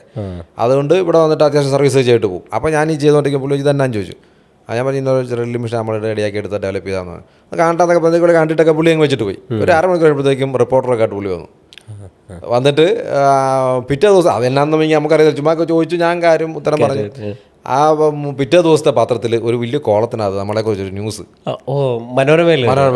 അങ്ങനെ ഒന്നും വന്ന് കണ്ടിട്ടില്ല, വളരെ റെയറായിട്ടേ വരാറുള്ളൂ. അത് തേർഡ് പേജിൽ എന്ന് പറഞ്ഞാൽ അവരുടെ ഈ G-Mart എന്ന് പറയുന്ന ഒരു സ്ഥാപനമുണ്ട് മനോരമയ്ക്ക്. അതിൻ്റെ ആഡ് വരുന്ന സ്ഥലത്താണ് നമ്മൾ വന്നത്. അപ്പോൾ അത് അവിടെ വലിയ ചോദ്യം പറിച്ചു വെക്കാൻ എന്തിനോട് കൊടുത്തു. അപ്പോൾ നോക്കിയപ്പം അമ്മച്ചിയുടെ കെയർ വിക്ടർ ജോർജിൻ്റെ ഒക്കെ കെയർ കൊടുത്ത സംഭവമാണ്. അതുകൊണ്ട് ആരും പിന്നെ ക്വസ്റ്റ്യൻ ഒന്നുമില്ല. അപ്പോൾ അങ്ങനെ വന്ന് അത് കഴിഞ്ഞപ്പോഴത്തേനും നമ്മൾ ഒത്തിരി പേര് അവിടെ നിന്ന് ഇവിടുന്നൊക്കെ വിളിക്കുകയും പറയുകയും. അപ്പോൾ നമ്മൾ ഫോൺ എടുത്തായിരുന്നു, ലാൻഡ് ഫോൺ ഉണ്ടായിരുന്നു, 8876 എന്ന് പറഞ്ഞ നമ്പർ. അതൊക്കെ പിന്നെ ഉപകാരപ്പെട്ടു. ഒരു കേസൊക്കെ ഉണ്ടായിരുന്നു നമ്മുടെ കോഴിക്കോട് ഒരു പാർട്ടി നമ്മൾക്കെതിരെ കേസ് കൊടുത്തു, അവരാ തുടങ്ങിയെന്ന് പറഞ്ഞു ആദ്യം. അപ്പോൾ അതൊക്കെ ഈ കേസല്ല, ഇതെല്ലാം നേരത്തെ വെച്ചപ്പോഴത്തേക്കും ഈ അപ്പച്ചി ഫോട്ടോ എടുക്കുന്നതിൻ്റെ ഫോട്ടോയും അച്ഛൻ വന്ന് പ്രാർത്ഥിക്കുന്നതിൻ്റെ ഫോട്ടോയും എല്ലാം ഡേറ്റ് സഹിതം നമ്മുടെ ഉണ്ടായിരുന്നു. ആ ഫോട്ടോ കാണിച്ചു, കോടതി സംഭവിച്ചു. പിന്നൊന്നും പറയാനില്ല. പിന്നെ കോംപ്രമൈസ് ആയിപ്പോയി. അപ്പോൾ പറയാം, അത് അന്ന് വെച്ചോണ്ട് അതിൻ്റെ ഉപയോഗം ഉണ്ടായിരുന്നു, ഫോട്ടോയുടെ ഗുണം. പിന്നീട് ആ ടെക്നോളജി സാധനങ്ങൾ ചെയ്യണമെന്ന് ആഗ്രഹിച്ചിട്ടുണ്ടോ? ആഗ്രഹിച്ചു. പക്ഷേ അതൊന്നും ഈ കൊമേഴ്സ്യലായിട്ടൊന്നും ചെയ്യാൻ ഭയങ്കര പ്രയാസമായിരുന്നു. കാരണം വെച്ചാൽ ഇത് അവൈലബിലിറ്റി ഭയങ്കര കുറവല്ലേ. അന്നൊന്നും ചൈനയും മാലായിട്ട് നമുക്ക് ഒരു കണക്ഷനും ഇല്ല, അറിയത്തുപോലും ഇല്ല. അങ്ങനെ മേഡ് ജപ്പാൻ, അന്നത്തെ സാധനം പോലും പാഴ്സ് പോലും മേഡ് ജപ്പാനാണ്. അതിനകത്തൊന്നും വേറെ ഒന്നും ആരും കിട്ടാനൊന്നും ഇല്ലായിരുന്നു. പക്ഷെ അത് നല്ല ഭയങ്കര കുറേ പേർക്ക് ഞാൻ ഡെന്റിസ്റ്റ്മാർക്കൊക്കെ ഉണ്ടാക്കി കൊടുത്തായിരുന്നു ആ സാധനം. നമുക്ക് ഒരു ക്യാമറയുടെ ഫോട്ടോ, ആ ക്യാമറ പോയെങ്കിലേ ഉള്ളൂ ഇത് കിട്ടത്തുള്ളൂ. ഏറ്റവും കൂടുതൽ പണി കിട്ടിയ ഒരു ഫീൽഡല്ലേ ക്യാമറ ഫീൽഡ്? പിന്നെ തീർച്ചയായിട്ടും ക്യാമറ ഫീൽഡിൽ പണിയെന്ന് പറഞ്ഞാൽ അന്നത്തെ കാലത്തൊക്കെ ഈ നമ്മളെ ലെൻസൊക്കെ ആണെങ്കിലും അലൈൻമെൻറ്റുകളാണ് മുഴുവൻ. അതൊന്നും നമുക്ക് വേറെ ടൂൾസ് ഒന്നും ഇല്ല. കൈകൊണ്ട് അലൈൻമെൻറ്റ് അല്ലെങ്കിൽ സ്ക്രൂ ഡ്രൈവർ കൊണ്ട് അലൈൻമെൻറ്റ് മാത്രമേ ഉള്ളൂ. അത് എങ്ങനെ ചെയ്യണമെന്നുള്ളത് നമുക്കറിയത്തില്ല, കാര്യം നമ്മൾ പഠിച്ചിട്ടില്ല, പഠിപ്പിക്കാൻ ആരുമില്ല. പിന്നെ ഞാനൊരു സിംഗപ്പൂർ പോയായിരുന്നു. സിംഗപ്പൂർ പോയി അവിടെ ഒരാളെ കയ്യേകാലം പിടിച്ചിട്ട് ഒരു നിക്കോണിൻ്റെ സർവീസ് സെൻ്ററിൽ പോയി ആ ലെൻസ് ചെയ്യുന്ന കണ്ടപ്പം എനിക്ക് പിടികിട്ടിയ സംഭവം ഇങ്ങനെയാണ്. ആരും പറഞ്ഞു തരത്തില്ല, ഞാൻ പോയി പഠിപ്പിച്ചൊന്നുമല്ല അവർ, ഞാനിത് കണ്ട് പഠിച്ചെന്നുള്ളൂ. യാത്ര വളരെ യാത്രകൾ ഒത്തിരി ചെയ്യാറുണ്ടായിരുന്നു. ഏറ്റവും കൂടുതൽ രസകരമായ യാത്ര ഏതായിരുന്നു? സിംഗപ്പൂരായിരുന്നു നമ്മുടെ സ്ഥിരം സ്ഥലം. കാര്യം ചില ഒരു 3-4 മാസം കൂടുമ്പോൾ സിംഗപ്പൂർ പോകും. അന്ന് ഈ ഫോൺ ഇറങ്ങിയ സമയത്തൊക്കെ അതുപോലെ മനോരമയ്ക്ക് കുറേ സാധനങ്ങൾ അന്ന് സെല്ല് ചെയ്തിട്ടുണ്ട്. അപ്പം അവർക്ക് അവരുടെ ലെറ്റർ കെട്ടുകാട്ട് പോകുന്ന ഇവിടെ ചെക്കിങ് പ്രശ്നങ്ങളൊന്നുമില്ല, നേരെ പോയിട്ട് വരാം. ഈ ഫോൺ ഇറങ്ങിയ സമയത്ത് തന്നെ അവിടെ ഞാൻ പോകുമ്പോൾ 5-6 ഫോണൊക്കെ മേടിച്ചോണ്ട് വരും. അതിവിടെ കൊടുത്ത് നമ്മൾ വണ്ടി അവിടെ പോയി ഒന്ന് കറങ്ങി ഞങ്ങൾ ഒരു 2-3 പേര് കാണും. അത് പോയി എല്ലാവരും 2-3 ഫോണൊക്കെ മേടിക്കും. അന്നത്തെ കാലത്ത് 8 രൂപ 9,000 രൂപ ഒരു ഫോണൊക്കെ കിട്ടും അന്നത്തെ കാലത്ത്. അന്ന് ടിക്കറ്റ് എനിക്ക് വന്ന് 8 രൂപയൊക്കെ ഉള്ളായിരുന്നു ആ സമയത്തൊക്കെ. ആ സമയത്ത് പോയാൽ നമുക്ക് വണ്ടിക്കൂലി ബസ്, നമുക്ക് വേറെ ഒന്നും വേണ്ട. പുതിയ ഫോട്ടോഗ്രാഫേഴ്സിനോട് പുതിയ ആൾക്കാരോട് പറയാൻ എന്തെങ്കിലും അഡ്വാൻസ്ഡ് ആയിട്ട് എന്തെങ്കിലും കാര്യങ്ങളുണ്ടോ? പുതിയ ഫോട്ടോഗ്രാഫേഴ്സിന് ഇപ്പം ഞാൻ പറയില്ല, ഇവർക്ക് മൾട്ടിപ്പിൾ ടാലൻ്റായി ഇപ്പോഴത്തെ ഫോട്ടോഗ്രാഫേഴ്സിനൊക്കെ. ഈ പുതിയ ആൾക്കാർ വന്നോ പഴയവർ പോയി എന്ന് പറഞ്ഞ് എല്ലാവരും പറയുന്നുണ്ട് അവർക്ക് ക്യാമറ വേണ്ട, അവർക്ക് നിരാശയായിപ്പോയി. ഞങ്ങൾക്കൊരു ക്യാമറ ക്ലബ്ബുണ്ട്, മാസ്റ്റേഴ്സ് ക്യാമറ ക്ലബ്ബ്. ഞങ്ങൾ തന്നെ ആയിട്ട് തുടങ്ങി വെച്ച ക്ലബ്ബാണ്. അതിപ്പോൾ എനിക്ക് വന്ന് 100ാമത്തെ മീറ്റിംഗ് ആകാൻ പോകും. 100 മാസം ആവുക അടുത്ത മാസം. അപ്പം എത്ര മെമ്പേഴ്സ് ഉണ്ട് അതിൽ? അതിന് 32-35 പേരൊക്കെ ഉള്ളൂ. കുറച്ച് പേരൊക്കെ വന്നു പോയി അങ്ങനെയൊക്കെ നിൽക്കുമായിരുന്നു. അത് പൂട്ടണം എന്നൊക്കെ പറഞ്ഞൊരു 3 പേരായി പൂട്ടണം എന്ന് പറഞ്ഞിരിക്കുമായിരുന്നു. പിന്നെ പൂട്ടിയില്ല. അങ്ങനെ ഞങ്ങൾ ബലം പിടിച്ച് ആൾക്കാരെ കൊണ്ടുവന്നു. പിന്നെ പലരും കയറി വന്ന് പ്രസിഡന്റും സെക്രട്ടറിയൊക്കെ ആയി അങ്ങനെ വന്നു. അതുപോലെ അതിനകത്ത് ഞാൻ കുറേ പേരുടെ അന്ന് എനിക്കൊരു 10 വർഷം മുമ്പാണ്, 10 വർഷം അടുക്കാറായി. ഞാൻ പറഞ്ഞു നിങ്ങൾക്കെല്ലാം വേറൊരു കഴിവുകളുണ്ട്. അപ്പം അത് നിങ്ങൾക്കൊന്ന് കൺവേർട്ട് ചെയ്താൽ ഇപ്പം ഇവരുടെ സമയം എന്ന് പറഞ്ഞാൽ ഒരു മാസത്തിൽ മാക്സിമം വന്നാൽ ഒരു 5 വർക്ക് 6 വർക്ക് അല്ലെ 10 വർക്കിൽ കൂടുതലൊന്നുമില്ല. ബാക്കി 20 ദിവസം ചുമ്മാ നിൽക്കുക. അന്ന് ഈ സാധനങ്ങളെല്ലാം വെറുതെ നിൽക്കുക. ഒരു ഇത്രയും എക്യുപ്മെൻറ്റ് ഇപ്പോൾ ഫ്ലോർ ആണെങ്കിലും ക്യാമറ ആണെങ്കിലും ലൈറ്റ് ആണെങ്കിലും എല്ലാം ചുമ്മാ ഇരിക്കല്ലേ. ഒന്ന് ഈ റെൻ്റ് ഔട്ട് ചെയ്യും. അല്ലെന്നുണ്ടെങ്കിൽ നിങ്ങൾ ഇതുപോലെ നിങ്ങളുടെ ഭാര്യമാരോട് കുട്ടി കുറേ ടാലൻ്റ് എന്താ അവർക്ക് എന്തെങ്കിലും താല്പര്യം ഉണ്ടെങ്കിൽ അത് ചെയ്യാം. അങ്ങനെ പറഞ്ഞപ്പോൾ 1-2 പേരൊക്കെ അവർ ഒരു പിക്കിളൊക്കെ തുടങ്ങി. നമ്മുടെ എന്താ പുള്ളിയുടെ പാരഡൈസ് പിക്കിൾ എന്ന് പറഞ്ഞ് പുള്ളിക്കാരൻ തുടങ്ങി. പുള്ളിക്ക് നല്ല സെയിലായിപ്പോൾ മനസ്സിലായില്ല. അപ്പോൾ അങ്ങനെ അവർ സൈഡായിട്ട് ചെയ്ത് ഞാൻ നിങ്ങൾ ഫോട്ടോഗ്രാഫി ആണെങ്കിൽ പോലും നിങ്ങൾക്കൊരു ചുമ്മാ ഇപ്പം ഈ നമ്മുടെ ആൻറ്റിക് സാധനങ്ങൾ വിൽക്കുന്ന അവിടെ ചുമ്മാ ചെറിയ ലൈറ്റ് കൊടുത്ത് ഇപ്പോൾ നമ്മുടെ ഈ ഗോഡോക്സിൻ്റെ ഇതിൻ്റെ ലൈറ്റ് ചുമ്മാ ചെറിയ ലൈറ്റും വെച്ചിട്ട് 2 ഫോട്ടോ എടുത്ത് ഇവർ ഇവരുടെ വെബ്സൈറ്റ് ഇടട്ടെ. എനിക്കൊരു സംശയമുണ്ട്, കോട്ടയത്ത് എത്ര ഫോട്ടോഗ്രാഫർമാരുണ്ട്? കോട്ടയത്ത് തന്നെ എനിക്ക് തോന്നുന്നു ഒരു 1600 ഫോട്ടോഗ്രാഫേഴ്സ് വരും. രജിസ്ട്രേഷൻ ആയിട്ടുള്ളവരും പിന്നെ നിങ്ങളുടെ പിന്നെ സംഘടനയ്ക്കകത്തുള്ളതും അല്ലാത്തതുമായിട്ട് പിന്നെ ഫ്രീലാൻസ് ആയിട്ട് ചെയ്യുന്ന ഇഷ്ടം പോലെ. മകൻ യൂട്യൂബർ ആണല്ലേ? വീഡിയോസ് എനിക്ക് ഭയങ്കരമായിട്ട് ഇഷ്ടമുള്ള ഒരാളാണ്. അവനൊരു ജെൻസി ജനറേഷൻ ഏറ്റവും കൂടുതൽ ക്യാപ്പ് ചെയ്ത് നല്ല വീഡിയോസ് ചെയ്യുന്ന ഒരാളായി തോന്നിയിട്ടുണ്ട്. അവരുടെ വാക്കുകളാണ് നമ്മൾ നോർമൽ ഒരു ഉപദേശം കൊടുക്കുന്നതിനപ്പുറം ഒരു മനുഷ്യൻ ഇതാണ് സാധനം എന്ന് പറഞ്ഞാൽ അത് ഓക്കെയാണ്. അത്രേ ഉള്ളൂ, അത് മതി. ഇപ്പൊ കൂടുതൽ ആൾക്കാർക്കൊന്നും കൂടുതൽ നമ്മളിപ്പോ ഒന്നും പറയാം, ജസ്റ്റ് സാധനം വന്നിട്ടുണ്ട് ഇന്നാന്ന് പറയാം, അവർക്ക് മനസ്സിലാവും. ബാക്കി അവരൊക്കെ നോക്കി പഠിച്ചോളും. അതെ. ഈ ലോങ് വീഡിയോ ഒക്കെ ഇപ്പോൾ ആൾക്കാരും അടുത്തു. പിന്നെ ഇപ്പൊ ഈ പോഡ്കാസ്റ്റ് എന്ന് പറഞ്ഞ സംവിധാനം അല്ലേ, ഞാൻ ആദ്യമായിട്ട് പോഡ്കാസ്റ്റ് ഒക്കെ അല്ല, പോഡ്കാസ്റ്റ് എന്നത് ഒരു ട്രെൻഡിങ് ആയി. ഇപ്പോൾ അവരുടെ ലൈഫ് സ്റ്റൈലുകൾ, ഒരു പോഡ്കാസ്റ്റ് അവർ ബിസിനസ് പരമായിട്ടുള്ള വിജയങ്ങളും മറ്റും ആൾക്കാർക്ക് എത്തിക്കാൻ എനിക്ക് തോന്നുന്നു ഏറ്റവും കൂടുതൽ വേഗത്തിൽ ചെയ്യാൻ പറ്റുന്നൊരു ഓപ്ഷൻസാണ് പോഡ്കാസ്റ്റുകൾ. പിന്നെ ന്യൂ ജനറേഷൻ ആൾക്കാരോട് അവർ പഴയ നമ്മൾ റേഡിയോയിൽ നിന്ന് അവരുടെ ലൈഫ് സ്റ്റൈൽ പറയുന്നതിനേക്കാൾ അപ്പുറം എല്ലാം നമ്മൾ സോഷ്യൽ മീഡിയയിലേക്ക് മാറിയപ്പോൾ ഒരു പുതിയൊരു ബിസിനസ് പരമായിട്ടുള്ളൊരു ട്രെൻഡിങ് ഫാക്ടിലേക്ക് പോഡ്കാസ്റ്റ് മാറി എന്നുള്ളതാണ് സത്യം. പിന്നെ പുതിയ ജനറേഷനോട് ഉപദേശം കൊടുക്കാൻ പറഞ്ഞാൽ എന്ത് ഉപദേശമായിരിക്കും സാർ കൊടുക്കുക? ഇവർക്ക് ശരിക്കും പറഞ്ഞാൽ ഇപ്പം ഈ സാധ്യത ഇങ്ങനെ നിറഞ്ഞു കിടക്കുമല്ലോ. ഞങ്ങളിപ്പം ലാസ്റ്റ് ട്രിപ്പിൻ്റെ കാര്യം ചോദിച്ചപ്പോൾ ചൈനയ്ക്കൊന്ന് പോയായിരുന്നു. അപ്പം ചൈനയിൽ അതിന് മുമ്പ് ഞാൻ ഇവിടെ സിംഗപ്പൂർ വെച്ച് തന്നെ കുറേ വർഷം മുമ്പാണ്. ഇപ്പോൾ എല്ലാവർക്കും ലൈറ്റ് ബോയ് വേണം, 2-3 അസിസ്റ്റൻസ് വേണം, ആ സംഭവമൊക്കെ. ഞാൻ ഒരു ഫോട്ടോഗ്രാഫർ ഒരു കൊച്ചു ഫ്ലാഷ്, 2 ബാറ്ററി ഫ്ലാഷ് പുള്ളി ഫ്രണ്ടിൽ ഇങ്ങനെ റിബണൊക്കെ ഒട്ടിച്ച് ഒരു കളറൊക്കെ ഒട്ടിച്ചിട്ട് പുള്ളി ചെറുക്കൻ്റെ കൊടുത്തിട്ട് പിടിക്കാൻ പറയാം ഫോട്ടോ അല്ലെ ഫ്ലാഷ്. എന്നിട്ട് പുള്ളി മാറി നിൽക്കുന്നു, പെണ്ണിൻ്റെ കൊടുത്തിട്ട് പറഞ്ഞ് ചെറുക്കൻ്റെ എടുക്കുക. ഒരാളെ കൊണ്ട് പുള്ളി ഒറ്റയ്ക്ക് ഉള്ളു പരിപാടി. നേരെ വന്നു പരിപാടി നടത്തി പുള്ളി സ്ഥലം വിട്ടു. അതുപോലെ തന്നെ കടകൾ കയറി ഇറങ്ങി നടന്ന് അന്ന് ശരിക്കും ബ്രാൻഡിങ് ഒക്കെ അവിടെ അവർ 2-3 കരിയിലേയും കൊണ്ടുവന്ന് 2-3 ലൈറ്റും വെച്ച് ശരീരത്താക്കി പെർഫ്യൂമിൻ്റെ ഒക്കെ ആ കടയിൽ വെച്ച് തന്നെ പെർഫ്യൂമിൻ്റെ ഫോട്ടോ എടുക്കുക. ഒറ്റയ്ക്ക് ഒരു ബാഗ് മാത്രമേ ഉള്ളൂ, കിറ്റ് മാത്രമേ ഉള്ളൂ. അത് എടുക്കുക, അവരുടെ പൈസ മേടിച്ച് പുള്ളി സ്ഥലം വിട്ടു, അടുത്ത കടയിൽ പോയി. അപ്പോൾ ഇവർക്ക് ശരിക്കും പറഞ്ഞാൽ എക്യുപ്മെൻസും കയ്യിരിക്കുന്ന ഇത്രയും സാധനമുണ്ട്, ഇവർക്ക് ഫ്രീ ടൈം ഇഷ്ടംപോലെ കിട്ടുന്നുണ്ട്. ഇത് വെച്ചിട്ട് ഇവർക്ക് ഈ ക്യാമറയും ലെൻസും ലൈറ്റും വെച്ചിട്ട് തന്നെ ഇവർക്ക് സുഖമായിട്ട് ഒരു ദിവസം ഒരു മിനിമം ഒരു 10,000 രൂപ ഉണ്ടാക്കാൻ പറ്റും. നമ്മൾ മടിയന്മാരാണല്ലേ? മടിയെന്ന് പറയുന്നില്ല, അവർക്ക് ആ ഒരു ഓപ്പർച്യൂണിറ്റി അറിയത്തില്ല. ചെമ്മി ചോദിക്കാനുള്ള ചമ്മലും അങ്ങനെയൊക്കെ പ്രശ്നങ്ങളുണ്ട്. പിന്നെ ആളായി കഴിഞ്ഞാൽ പിന്നെ വേറെ ലെവലായി പോകും, അതാ വേറെ പ്രശ്നം. പിന്നെ അവർ താവോട്ട് പോകത്തില്ല. അപ്പോൾ ശരിക്കും പറഞ്ഞാൽ ഇത്രയും ഞങ്ങളൊരു സോഫ്റ്റ്വെയർ ഒക്കെ ചെയ്യുന്നുണ്ട്. നമുക്കൊരു സോഫ്റ്റ്വെയർ കമ്പനിയുണ്ട്, സപ്പോർട്ട സൊല്യൂഷൻസ് പറഞ്ഞിട്ട്. അപ്പോൾ നമ്മളൊരു കൺസെപ്റ്റ് ചെയ്തതാണ്, പക്ഷെ അത് ഭയങ്കര വലിയ സൈസാണ്, ഭയങ്കര ഒരു കൈ നിൽക്കുന്നില്ല പിടിച്ചിട്ട്. വണ്ടി ഭ്രാന്തിനെ കുറിച്ച് വണ്ടിയുടെ ശരിക്കും കൊച്ചിലേക്കെന്ന് പറഞ്ഞാൽ വണ്ടി നമുക്ക് ഓടിക്കാൻ കൊതിയായിട്ട് ആരും തരത്തില്ലല്ലോ. അന്നത്തെ കാലത്തൊന്നും വണ്ടി ആരും തരത്തില്ല. അത് ഞങ്ങളുടെ അമ്മാച്ചൻ്റെ വണ്ടിയുണ്ട്, ഒരു ലാംബട്ര സ്കൂട്ടർ എന്ന് പറഞ്ഞ സാധനം അറിയാം. ലാംബിയുടെയും പഴയ ഒരു സാധനം ലാംബട്ര എന്ന സാധനമുണ്ട്. ആ സാധനം ചേട്ടച്ചാരെ പോയി വണ്ടി അച്ഛനും പണിയും, വർക്ക്ഷോപ്പ് പോലെയൊക്കെ പണിയും പുള്ളി. അപ്പോൾ അമ്മാച്ചൻ്റെ വണ്ടി കൊണ്ടുവരുമ്പോൾ ഇത് താക്കോല് പാത്ത് വെക്കും, അതും തരത്തില്ല. വന്നാൽ 2-3 ദിവസം കാണും. അപ്പം എനിക്ക് കാലെത്തത്തില്ല. അപ്പോൾ ഞാൻ അപ്പുറത്തും ഇപ്പുറത്തും 2 കൊരണ്ട ഇട്ടിട്ട് ചെറിയ സ്റ്റൂൾ പോലെ സാധനമുണ്ടല്ലോ, അതിട്ടിട്ട് അതേ നിന്ന് ഒറ്റ പോക്ക് പോകും. സ്റ്റാൻഡിൽ നിന്ന് ഊരി അങ്ങ് പോവുക, അത് നിൽക്കാനൊന്നും പറ്റത്തില്ല. അതിലേ പോയി ഞങ്ങൾ താഴെ മൈതാനമുണ്ട്, മൈതാനം വഴി കറങ്ങി തിരിഞ്ഞ് ഇതിനകത്ത് കയറിയില്ലെങ്കിൽ നമ്മൾ വീഴും. ആരും പിടിച്ചിരിക്കാനില്ല. അന്ന് എനിക്ക് അന്നൊരു 8 വയസ്സോ 9 വയസ്സേ കാണത്തുള്ളൂ. അന്ന് തിരിച്ച് നമ്മളുണ്ടായിരുന്നോണ്ട് കയറ്റും, പക്ഷേ ഈ കൊരണ്ടി അടി കയറ്റി വെക്കും മറിയാതിരിക്കാനും. അല്ല മാർഗ്ഗം ചാണ്ട കയറ്റാൻ ആരോഗ്യമില്ല. അപ്പോൾ അതുപോലെ തന്നെയാണ് ഫാദറൊക്കെ ആണെങ്കിലും പുള്ളി പണ്ട് തോട്ടത്തിലൊക്കെ എസ്റ്റേറ്റ് ആയിരുന്നു. അപ്പോൾ അവിടുന്ന് വരുന്നതിലൊക്കെ പഴയ ജാവയൊക്കെ ഫാദറിനും മറ്റേ ഇത് പറഞ്ഞാൽ ഓപ്പൺ ജീപ്പ് അന്ന് വരാത്ത ദിവസം ഇല്ലല്ലോ, ഫ്രണ്ടിലെ ക്ലാസ് മാത്രമേ ഉള്ളൂ. അതിൻ്റെ പുതിയ കൺസെപ്റ്റ് ആണല്ലോ ഇപ്പോൾ വരുന്നത്. അപ്പോൾ ആ സാധനമൊക്കെ മനസ്സിൽ കയറി അല്ല അന്ന് ഞാൻ പറയാം, നമ്മുടെ വേറൊരു ഗവൺമെൻറ് ഓഫീസ് പറയുന്ന മോശം, അപ്പോൾ ആളുടെ പേര് പറയുന്നില്ല, പുള്ളി കാറുമായിട്ട് വരും, ഞായറാഴ്ച ദിവസം ഫ്രീയാണ്. അപ്പം പുള്ളിക്ക് ചിലവ് ചെയ്താൽ മതി. ഈ കാറ് നമ്മളെ അംബാസഡറാണ്. അതെ, ഞങ്ങളുടെ അവിടെ നിന്ന് വഴിയിൽ നിന്ന് താഴോട്ടൊരു ഇടവഴിയുണ്ട്, അവിടം വരെ പോയി അവിടെ ഷാപ്പുണ്ട്, ആ പുള്ളിക്ക് ഒരെണ്ണം മേടിച്ചു കൊടുത്താൽ പുള്ളി ഹാപ്പിയായി. അപ്പോൾ അവിടുന്ന് തിരിച്ച് വഴി വരെ ഓടിക്കാം. ആ പൈസക്ക് 10 രൂപ മുടക്കമുള്ളൂ, 10 രൂപ ഉള്ളൂ ഒരു കുപ്പി കള്ളിന്, അത് മേടിച്ചു കൊടുത്താൽ പുള്ളി ഹാപ്പിയാണ്. അപ്പോൾ അങ്ങനെ വരെ ആഗ്രഹിച്ച് വണ്ടിയില്ല, ഒരു രക്ഷയില്ല, ആരും പൈസ ഇല്ല. അങ്ങനെയാണ് ഞാൻ 25,000 രൂപ ലോൺ എടുക്കുന്നത്, ഈ ബാങ്കിലെ ലോൺ എടുക്കുന്നത്. ആ ലോണിനകത്തുനിന്ന് അന്ന് സുസുക്കിയുടെ ഒറിജിനൽ സുസുക്കി ഉണ്ട്, മെയ്ഡ് ഇൻ ജപ്പാൻ, അതൊരെണ്ണം 10,000 രൂപയ്ക്ക് വാങ്ങിച്ചു. പോയിട്ട് 15,000 രൂപയുണ്ട്. ഈ 15,000 രൂപയ്ക്ക് ഞങ്ങൾ പോയി ഈ കിഴക്കോട്ട് പോയിട്ട് സാധനം എടുക്കും. അന്ന് സാബു എന്ന് വേറെ പാർട്ടിയുണ്ട്, പുള്ളി ബ്രോക്കറാണ്, പുള്ളിക്കാരനും വരും. ഞങ്ങൾ രണ്ടുകൂടെ ഇങ്ങനെ ഇറങ്ങി നടക്കുക, ഫോറിൻകാർ വരുന്ന സമയം ഇങ്ങനെ ഇറങ്ങി നടക്കുക, വീടുകളിൽ പോവുക. TV ഉണ്ട്, VCR ഉണ്ട്, ലുങ്കിയുണ്ട്, പണ്ടത്തെ ഫോറിൻ ലുങ്കിയുണ്ട്. പുതിയ ജനറേഷനാണ് പറഞ്ഞാൽ മനസ്സിലാകുന്നത്, നമ്മുടെയൊക്കെ ഒരു സെയിം വേവായിട്ട് പറഞ്ഞാൽ മനസ്സിലാവും. അപ്പോൾ അതൊക്കെ പോയി എടുത്തുകൊണ്ട് വരും. അതിൽ അന്നൊക്കെ ആ ലുങ്കി കൊടുത്ത അന്നത്തെ കാലത്ത് 20 രൂപ 30 രൂപ പ്രോഫിറ്റാണ്. ഈ VCR കൊടുത്തു കഴിഞ്ഞാൽ 800-1000 രൂപ പ്രോഫിറ്റ് കിട്ടും അന്നത്തെ കാലത്ത്. അപ്പോൾ അത് അങ്ങനെ അത് ആ പൈസ നമ്മൾ ശരിക്കും ചിലവൊന്നുമില്ലല്ലോ, വീട്ടിൽ കൊടുക്കുക, അല്ലെങ്കിൽ നമ്മൾ ബാക്കി നമ്മളെടുക്കുക. അങ്ങനെ വന്ന് ഒരു ബുള്ളറ്റ് എടുത്തു.